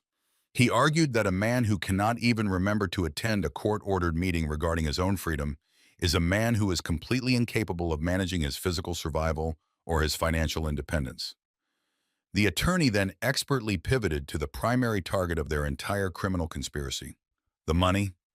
He submitted a thick financial dossier outlining the exact value of my entire life savings. He meticulously detailed the $2 million retirement portfolio, the fully paid-off suburban home, and the vintage car collection resting in my garage.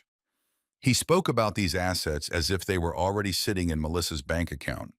He warned the judge that these millions of dollars were in immediate critical danger of being completely squandered or destroyed by my failing mind.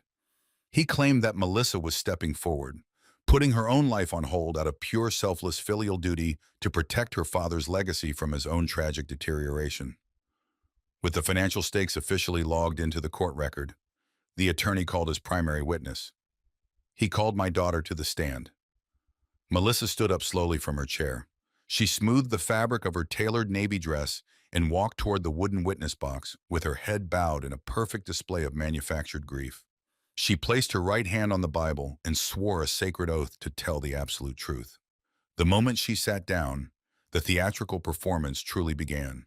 She looked across the room directly at me. Her eyes immediately welled up with tears. She let out a soft, audible sob that echoed in the silent courtroom. Melissa began to weave a massive, intricate tapestry of absolute lies. She told the judge a fabricated story about a night she supposedly came to visit me and found the heavy iron gas stove burning unattended. She described the imaginary terror she felt when she smelled the toxic fumes filling the kitchen. She cried real tears as she described how she had to physically pull me out of the house while I mumbled incoherently. None of this ever happened. But she spoke with such intense emotional conviction that even a seasoned detective would have believed her. She did not stop with the fire hazard. She moved on to the destruction of our personal relationship. She wiped her eyes with a tissue and told the judge that last month I had looked directly at her husband Todd and demanded to know who he was. She claimed I had become violently paranoid and unpredictable. She specifically referenced the false police report she had filed earlier this week. She painted a horrifying picture of a delusional old man cornering his terrified daughter in a kitchen, screaming threats about burning her house to the ground. She portrayed herself as a desperately loving child who had tried everything to care for her father in his own home, but had finally been overwhelmed by his aggressive insanity. She paused her testimony to take a trembling breath. It was an Oscar-worthy display of weaponized emotion. She looked up at Judge Davis and told him that taking her own father to court was the absolute hardest and most painful decision she had ever made in her entire life. She claimed it broke her heart into a million pieces to see the strong, proud man who raised her reduced to a confused, angry shell of a human being. She begged the judge to grant the permanent conservatorship immediately. She promised the court under oath that she had already secured a highly specialized medical facility where I would receive the best round-the-clock care possible. I sat silently listening to her use the word care, knowing full well she was referring to the miserable, underfunded state warehouse she had laughed about on the hidden audio recording. The emotional manipulation was incredibly effective. I watched Judge Davis lean forward in his high leather chair. His stern expression completely softened. He looked at Melissa with deep, genuine sympathy. He saw a burdened, heartbroken woman trying to do the right thing for a sick father. The lead attorney recognized that the judge was completely captivated. He stepped away from the podium and prepared to deliver the final lethal blow. He reached into his thick leather briefcase and pulled out a pristine white envelope. He removed the sworn psychiatric affidavit signed by Dr. Bergman. The attorney handed the original notarized document to the courtroom bailiff, who carried it up to the judge's bench. The lawyer did not simply let the judge read it in silence. He read the devastating medical conclusions aloud, ensuring every single word was permanently entered into the acoustic record of the courtroom. He read that Dr. Bergman, a licensed and respected psychiatric specialist, had personally evaluated Richard Vernon and found severe, irreversible neurodegenerative disease. The lawyer placed heavy, terrifying emphasis on the words severe and irreversible. He continued reading the fraudulent clinical notes. He recited the doctor's official medical recommendation that the patient be immediately stripped of all legal, financial, and medical autonomy. The attorney raised his voice, filling the room with absolute manufactured authority. He stated categorically that this proceeding was no longer a simple family dispute over living arrangements.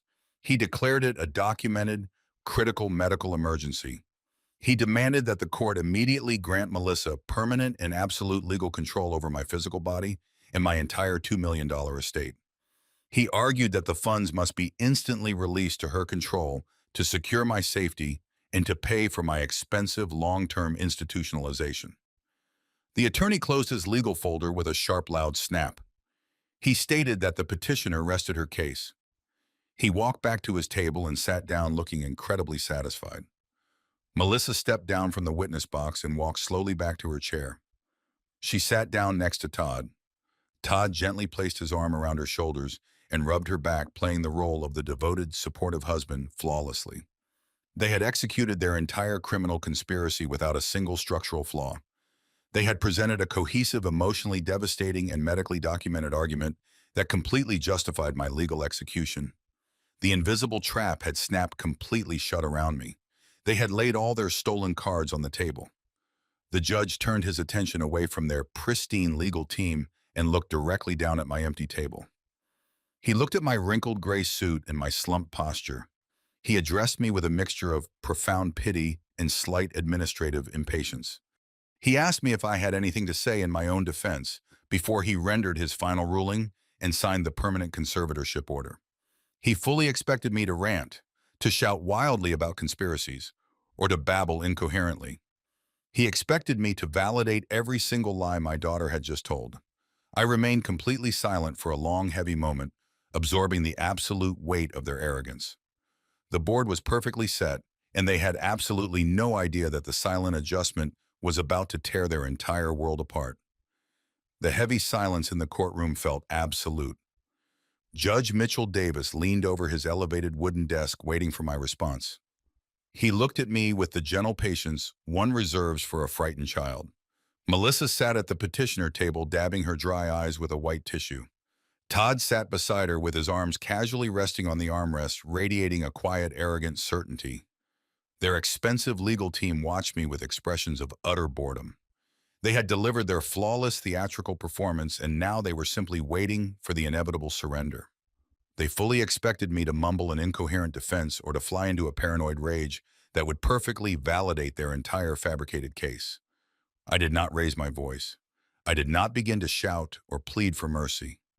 I simply took a deep breath and let the physical disguise fall away completely. I straightened my spine, pushing my shoulders back. I lifted my chin and looked Judge Davis directly in the eye with the cold, piercing focus of a master engineer inspecting a severely flawed blueprint. The subtle shift in my physical posture was instantaneous and striking. The frail, broken old man they had dragged into this room vanished into thin air. I spoke with a clear, steady, and commanding voice that echoed sharply off the hard stone walls. I told the judge that while I was fully capable of defending my own mental competency, I preferred to let my corporate counsel handle the formal legal submissions. Before the judge could even process the sudden change in my demeanor, the heavy wooden doors at the back of the courtroom swung open. Bradley Collins stood up from his seat in the back row of the public gallery. He walked down the center aisle with the slow, measured steps of an absolute apex predator entering a cage full of frightened animals.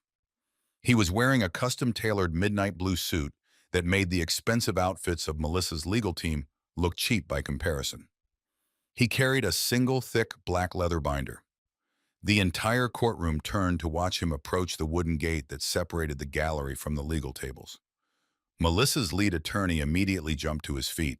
His face flushed red with sudden confusion and anger. He pointed a finger at Bradley and loudly objected to his presence.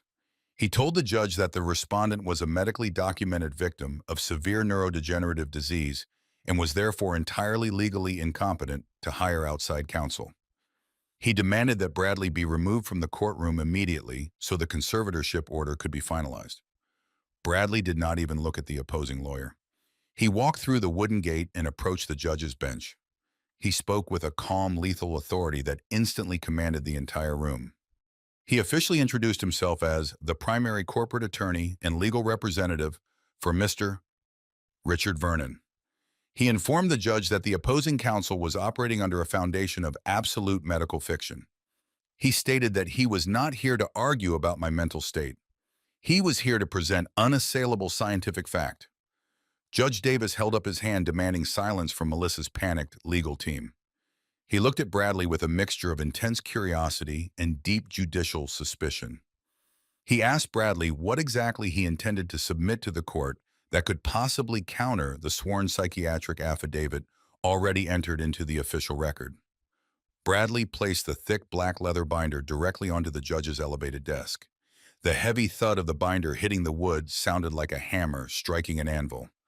Bradley announced that he was submitting the comprehensive results of a 3-day exhaustive neurological and cognitive evaluation. He specified that this evaluation was not conducted over a 10-minute remote video call by a private doctor with a history of questionable billing practices. He stated that this examination was performed entirely in person at the premier National Neurological Research Institute in the country. He read the names of the 3 independent board-certified neurosurgeons and cognitive specialists who had personally overseen the testing. The color instantly drained from Melissa's face. The tissue slipped from her fingers and fell onto the table. Todd gripped the armrests of his chair so hard his knuckles turned completely white. They had built their entire criminal conspiracy on the assumption that I was isolated, trapped, and completely incapable of defending myself. They had absolutely no idea that I possessed the resources to fly across state lines and secure the most prestigious medical defense on the entire continent. Bradley opened the binder for the judge. He did not rely on emotional appeals or theatrical tears. He relied purely on ruthless documented data. He guided the judge through the high-resolution brain scans, proving the complete absence of any physical deterioration. He pointed to the flawless scores from the intensive psychological stress tests. He read the final, sworn conclusions signed by the chief of neurology. The conclusion explicitly stated that Richard Vernon possessed exceptional cognitive function, perfect memory retention, and absolute mental clarity. The courtroom remained deathly silent as Judge Davis read the documents. He flipped through the pages reading the pristine medical data from an institution whose reputation was completely beyond reproach. The atmosphere in the room shifted violently. The sympathetic warmth that had filled the judge's eyes while he listened to Melissa's tearful testimony completely evaporated. It was rapidly replaced by a cold, terrifying judicial fury. A judge is the ultimate master of his courtroom, and there is nothing a judge hates more than realizing he has been deliberately manipulated and lied to by a weeping witness. Judge Davis looked up from the black binder and stared directly at Melissa's lead attorney. His voice dropped to a dangerous whisper. He held up the fraudulent affidavit signed by Dr. Bergman. He asked the opposing counsel if he was absolutely certain about the origin and the validity of this specific medical document. The aggressive lawyer, who had been booming with confidence just 10 minutes ago, suddenly looked incredibly small. He stammered slightly, trying to defend the document. He claimed his firm had relied on the medical professionals provided by the petitioner. He was already trying to legally distance himself from my daughter. Bradley did not give them a single second to recover. He stepped forward and delivered the next crushing blow. He formally requested that Judge Davis strike the fraudulent affidavit from the official court record entirely. But he went even further. He formally requested that the court immediately forward Dr. Bergman's forged evaluation to the State Medical Licensing Board and to the District Attorney's Office for an immediate criminal investigation into severe medical fraud and perjury. Melissa let out a sharp, terrified gasp. She looked at Todd with wide, panicked eyes. Her beautiful, pristine mask was completely shattering. She realized that the weapon she had used to try and destroy my life was now being turned directly against her and her corrupt accomplices. If the district attorney investigated Dr. Bergman, the doctor would instantly turn on Melissa to save his own medical license. He would testify that she had paid him to falsify the records. The absolute certainty of their victory was disintegrating into dust before their very eyes. Todd leaned over and whispered frantically to the lead attorney. Todd's entire physical freedom depended on winning this exact hearing. If they walked out of this courtroom without the conservatorship order, his massive fraudulent bridge loan would immediately default.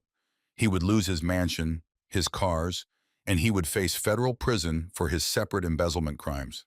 He was desperate, cornered, and entirely out of options.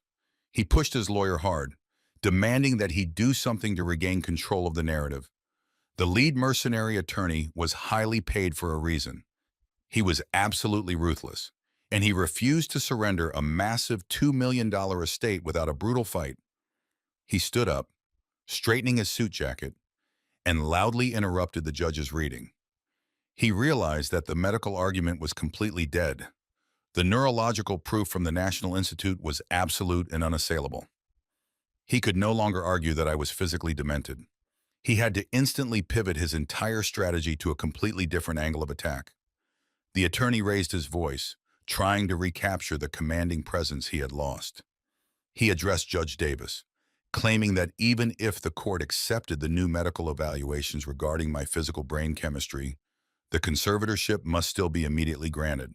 He argued that cognitive health does not automatically equal financial responsibility. He stated that regardless of my medical scans, my recent behavioral actions proved beyond a shadow of a doubt that I was acting recklessly and completely squandering my assets.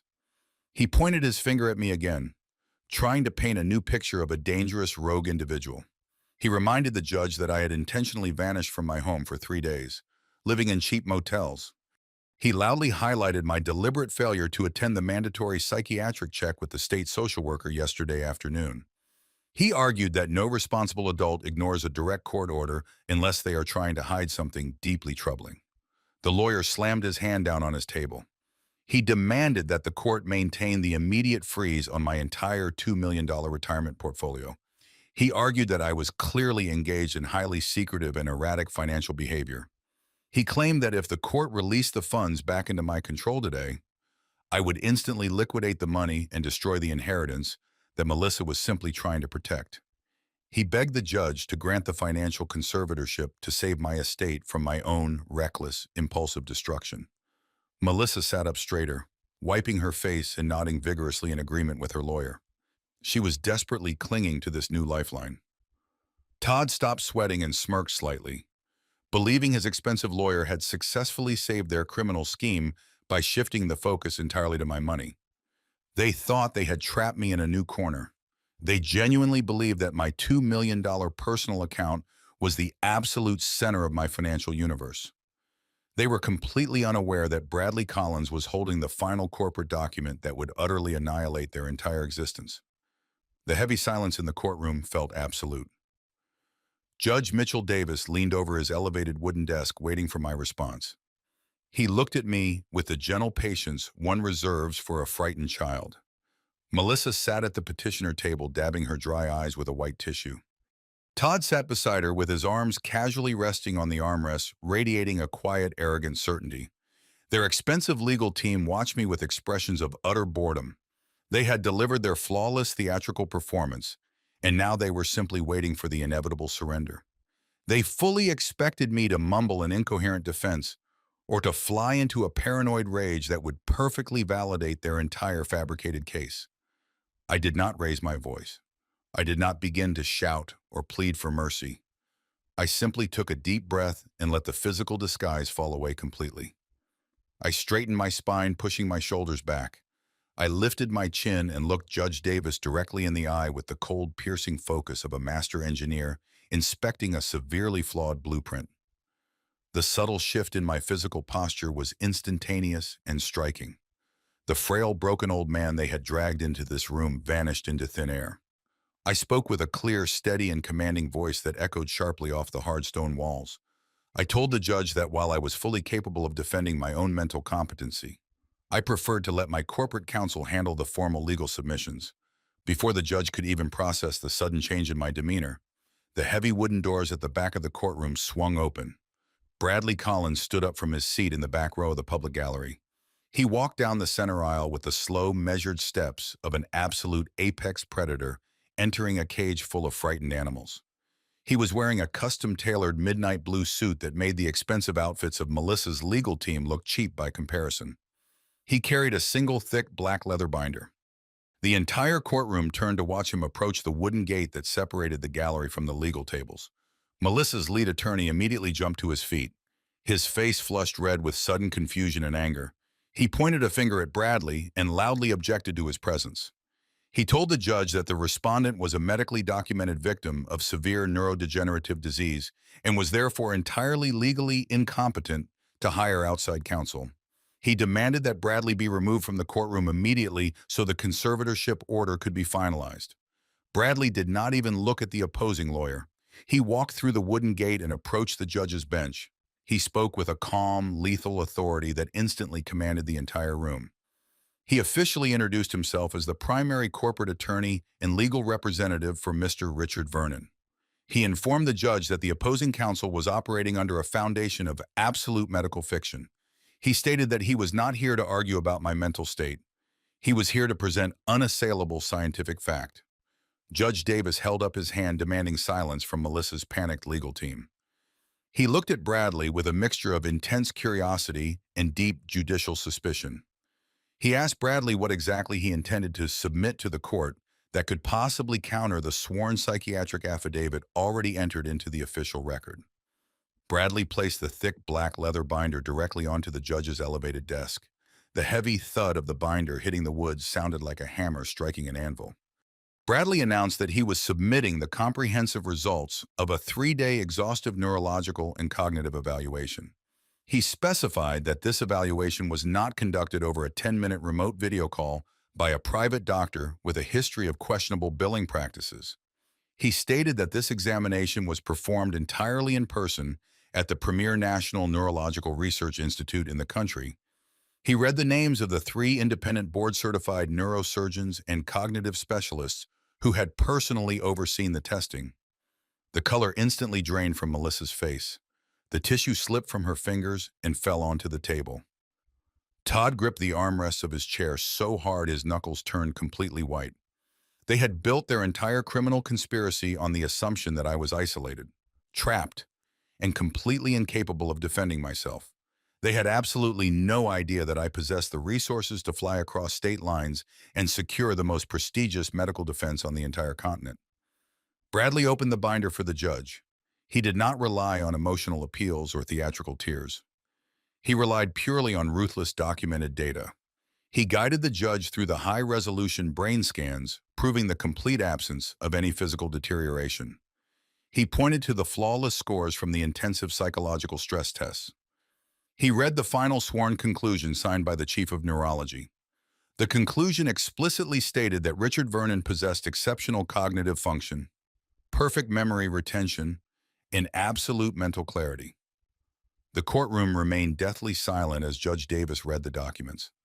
He flipped through the pages reading the pristine medical data from an institution whose reputation was completely beyond reproach. The atmosphere in the room shifted violently. The sympathetic warmth that had filled the judge's eyes while he listened to Melissa's tearful testimony completely evaporated. It was rapidly replaced by a cold, terrifying judicial fury.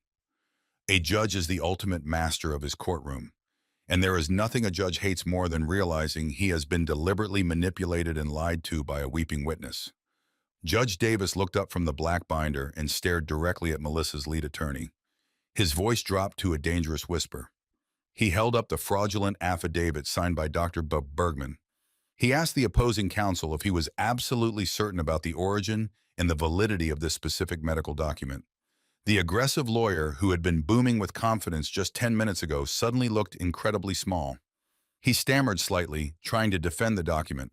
He claimed his firm had relied on the medical professionals provided by the petitioner. He was already trying to legally distance himself from my daughter. Bradley did not give them a single second to recover. He stepped forward and delivered the next crushing blow. He formally requested that Judge Davis strike the fraudulent affidavit from the official court record entirely. But he went even further. He formally requested that the court immediately forward Dr. Bergman's forged evaluation to the State Medical Licensing Board and to the District Attorney's Office for an immediate criminal investigation into severe medical fraud and perjury. Melissa let out a sharp, terrified gasp. She looked at Todd with wide, panicked eyes. Her beautiful, pristine mask was completely shattering. She realized that the weapon she had used to try and destroy my life was now being turned directly against her and her corrupt accomplices. If the district attorney investigated Dr.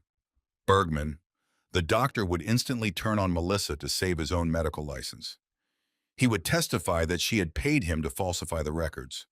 The absolute certainty of their victory was disintegrating into dust before their very eyes. Todd leaned over and whispered frantically to the lead attorney. Todd's entire physical freedom depended on winning this exact hearing. If they walked out of this courtroom without the conservatorship order, his massive fraudulent bridge loan would immediately default. He would lose his mansion, his cars, and he would face federal prison for his separate embezzlement crimes. He was desperate, cornered, and entirely out of options. He pushed his lawyer hard, demanding that he do something to regain control of the narrative. The lead mercenary attorney was highly paid for a reason. He was absolutely ruthless, and he refused to surrender a massive $2 million estate without a brutal fight. He stood up, straightening his suit jacket, and loudly interrupted the judge's reading. He realized that the medical argument was completely dead. The neurological proof from the National Institute was absolute and unassailable. He could no longer argue that I was physically demented. He had to instantly pivot his entire strategy to a completely different angle of attack. The attorney raised his voice, trying to recapture the commanding presence he had lost. He addressed Judge Davis, claiming that even if the court accepted the new medical evaluations regarding my physical brain chemistry, the conservatorship must still be immediately granted. He argued that cognitive health does not automatically equal financial responsibility. He stated that regardless of my medical scans, my recent behavioral actions prove beyond a shadow of a doubt that I was acting recklessly and completely squandering my assets. He pointed his finger at me again, trying to paint a new picture of a dangerous rogue individual. He reminded the judge that I had intentionally vanished from my home for 3 days, living in cheap motels. He loudly highlighted my deliberate failure to attend the mandatory psychiatric check with the state social worker yesterday afternoon. He argued that no responsible adult ignores a direct court order unless they are trying to hide something deeply troubling. The lawyer slammed his hand down on his table. He demanded that the court maintain the immediate freeze on my entire $2 million retirement portfolio. He argued that I was clearly engaged in highly secretive and erratic financial behavior. He claimed that if the court released the funds back into my control today, I would instantly liquidate the money and destroy the inheritance that Melissa was simply trying to protect. He begged the judge to grant the financial conservatorship to save my estate from my own reckless, impulsive destruction. Melissa sat up straighter, wiping her face and nodding vigorously in agreement with her lawyer. She was desperately clinging to this new lifeline. Todd stopped sweating and smirked slightly, believing his expensive lawyer had successfully saved their criminal scheme by shifting the focus entirely to my money. They thought they had trapped me in a new corner. They genuinely believed that my $2 million personal account was the absolute center of my financial universe. They were completely unaware that Bradley Collins was holding the final corporate document that would utterly annihilate their entire existence. Judge Davis did not immediately respond spontaneously to the frantic demands of the opposing lawyer. He completely ignored the aggressive mercenary standing at the podium, shouting about my supposed financial irresponsibility. Instead, the judge turned his absolute attention back to the thick, black leather binder resting on his elevated desk. Bradley Collins had placed one final document at the very back of the medical files.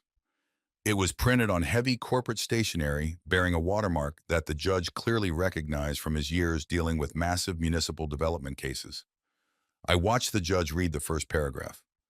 The stern judicial annoyance that had directed his earlier actions completely vanished. It was instantly replaced by a look of profound shock.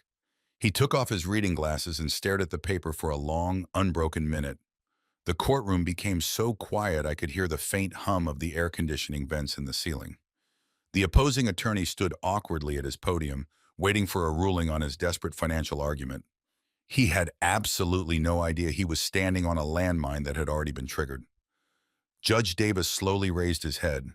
He did not look at the aggressive lawyer. He did not look at Todd.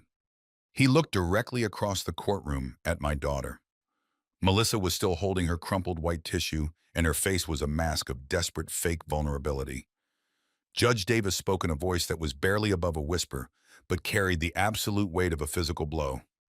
He asked her a single question. "Do you know who Mr. Vernon actually is?" Melissa blinked rapidly. The question made absolutely no sense to her. She looked at her lead attorney for guidance, but the lawyer was just as confused as she was. She looked back at the judge and offered a trembling manufactured answer. She said I was her father and a retired civil engineer who was losing his mind. She tried to force another fake tear to fall down her cheek. Judge Davis did not offer her an ounce of sympathy. He shook his head and placed the heavy corporate document down on his desk. He looked at Melissa with absolute, unfiltered disgust. He told her she had just committed severe perjury in his courtroom by swearing she was trying to protect a frail pensioner from financial ruin. Bradley Collins stepped forward. He did not ask for permission to speak. He simply took absolute command of the room. He addressed the opposing counsel and the completely bewildered petitioners. He informed them that the $2 million retirement account they were currently fighting over was nothing more than a minor decoy fund. It was the financial equivalent of spare change left in the pocket of an old winter coat. Bradley opened his pristine leather briefcase and pulled out a thick stack of highly classified corporate registration documents. He walked over to the petitioner table and dropped a copy directly in front of Melissa's lead attorney. He handed another certified copy to the court clerk. Bradley turned to address the entire courtroom. He stated clearly and emphatically that the man sitting at the respondent table was not a confused retired engineer. He formally introduced me to the court as the sole proprietor and absolute controlling executive of Apex Holdings. He explained with brutal clarity that Apex Holdings was a $30 million commercial real estate empire that owned and operated half the industrial shipping infrastructure in the state. I watched the heavy words wash over my daughter. Her jaw literally dropped. The fake tears completely stopped flowing. She stared at me as if I had just taken off a human mask to reveal an alien creature underneath. The reality of my true wealth completely shattered the pathetic narrative she had spent months building. The frail victim she thought she had successfully caged was actually an untouchable corporate titan.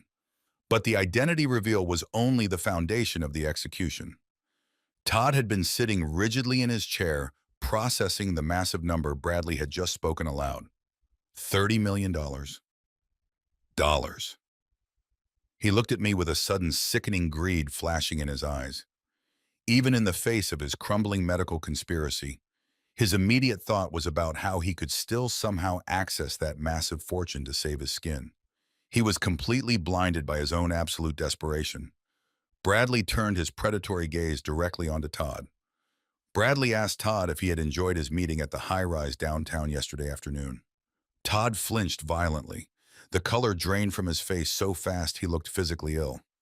He had kept his predatory bridge loan a complete secret from the court, from his lawyers, and even from his own wife. He did not understand how my corporate attorney knew about a highly private financial meeting. Bradley did not leave him in suspense. He walked back to his briefcase and pulled out the finalized acquisition contracts for Vanguard Capital Partners. He held the heavy legal documents up for the entire room to see. He explained to the judge that Apex Holdings had executed a massive hostile cash buyout overnight. He stated that as of midnight last night, my corporation had legally absorbed Vanguard Capital Partners and assumed absolute control over their entire high-risk debt portfolio. Bradley walked directly up to Todd. He dropped the final execution clause of the bridge loan onto the wooden table. It was the exact document Todd had blindly signed yesterday, guaranteeing his massive loan with my personal estate. Bradley spoke with the cold, mechanical precision of a firing squad commander. He explained the exact terms of the contract Todd had signed. He told the judge that Todd had secured a $1.5 million commercial loan using entirely fraudulent collateral. He pointed a sharp finger at the forged medical affidavit they had just tried to use in court. Bradley stated that presenting forged psychiatric documents to secure a commercial loan constituted an immediate, unforgivable default under the strict, ironclad terms of his own signed contract. Todd opened his mouth to speak, but absolutely no sound came out. He looked like a man drowning inside a glass box. He frantically grabbed the papers on the table, desperately looking for a legal loophole that did not exist. Bradley leaned over the table, casting a long, dark shadow over my son-in-law. He told Todd to look at the final page of the packet. He told him to look at the timestamp on the asset seizure authorization. Todd flipped with trembling hands to the back of the packet. He saw my authentic signature. He saw the time. 9 o'clock in the morning. I assumed. Bradley looked at the large analog clock mounted on the courtroom wall. It was now 9:15. Bradley announced to the room that the execution orders had already been fully authorized and dispatched. He looked directly into Todd's panicked, vacant eyes. He told him that exactly 15 minutes ago, a private corporate security team had arrived at his upscale suburban mansion. He informed Todd that the custom locks on his front door had already been drilled out and completely replaced. He told him that his expensive leased luxury vehicles were currently being loaded onto flatbed tow trucks. He stated with absolute legal certainty that Todd's logistics company bank accounts had been completely drained and frozen by Apex Holdings to satisfy the immediate massive default penalty. The lead mercenary attorney was staring at the corporate documents in absolute horror. He was a highly experienced financial lawyer, and he immediately understood the lethal mathematical perfection of the trap. He slowly backed away from the petitioner table, creating physical distance between himself and his clients, as if they were carrying a highly contagious disease. He realized in an instant that they had absolutely no money left to pay his exorbitant legal fees. He realized he had just presented forged medical documents to a federal judge on behalf of completely bankrupt criminals. He closed his briefcase and stood silently against the wall, abandoning them entirely. Bradley turned back to Judge Davis to deliver the final concluding strike. He stated that as of this exact minute, Todd was instantly, completely, and legally bankrupt. He possessed no home, no cars, no company, and absolutely no liquid capital. He had mortgaged his entire physical existence to escape a federal prison sentence, and he had unknowingly handed the master key directly to the man he was trying to legally murder. Melissa let out a raw, guttural scream. It was not a theatrical sob designed to manipulate the judge. It was the genuine, terrifying sound of a woman watching her entire pristine universe collapse into ash. She grabbed Todd by the lapels of his expensive charcoal suit, screaming at him, demanding to know what he had signed behind her back. Todd just stared straight ahead, his eyes completely vacant, and his mind unable to process the absolute magnitude of his destruction. He was breathing in short, frantic, panicked gasps. The mansion was permanently gone. The money to pay off the angry investors was gone. The federal auditors were going to arrive next week and find absolutely nothing but a hollow shell legally owned by his father-in-law. I remained seated perfectly still at my empty table. I did not smile. I did not gloat. I simply watched the inevitable consequence of their profound arrogance unfold in real time. They had brought me to this courthouse to strip me of my human dignity and lock me in a medical cage. Instead, they had unknowingly walked directly into their own complete financial execution. The silent adjustment had reached its absolute pinnacle. But the financial ruin was only the first half of my promise. They were completely destitute, but they were not yet in handcuffs. It was time to introduce the criminal evidence and finish the demolition permanently. The greatest lesson I learned from this entire ordeal is that blood does not guarantee loyalty, and silence should never be mistaken for weakness. We spend our lives building fortresses to protect our children from the harsh world, completely forgetting that sometimes the most dangerous predators are the ones we invite to our own dinner tables. True family is defined by absolute mutual respect, not simply by shared genetics. When those you love choose absolute greed over your basic humanity, you must have the courage to strike back with cold precision. Never allow your past sacrifices to become the weapons they use to build your permanent cage. If you believe in fighting back against arrogant betrayal, hit the subscribe button and let me know in the comments how you would have handled this situation. This situation. This situation. This situation. This situation. This situation. This situation. This situation. This situation.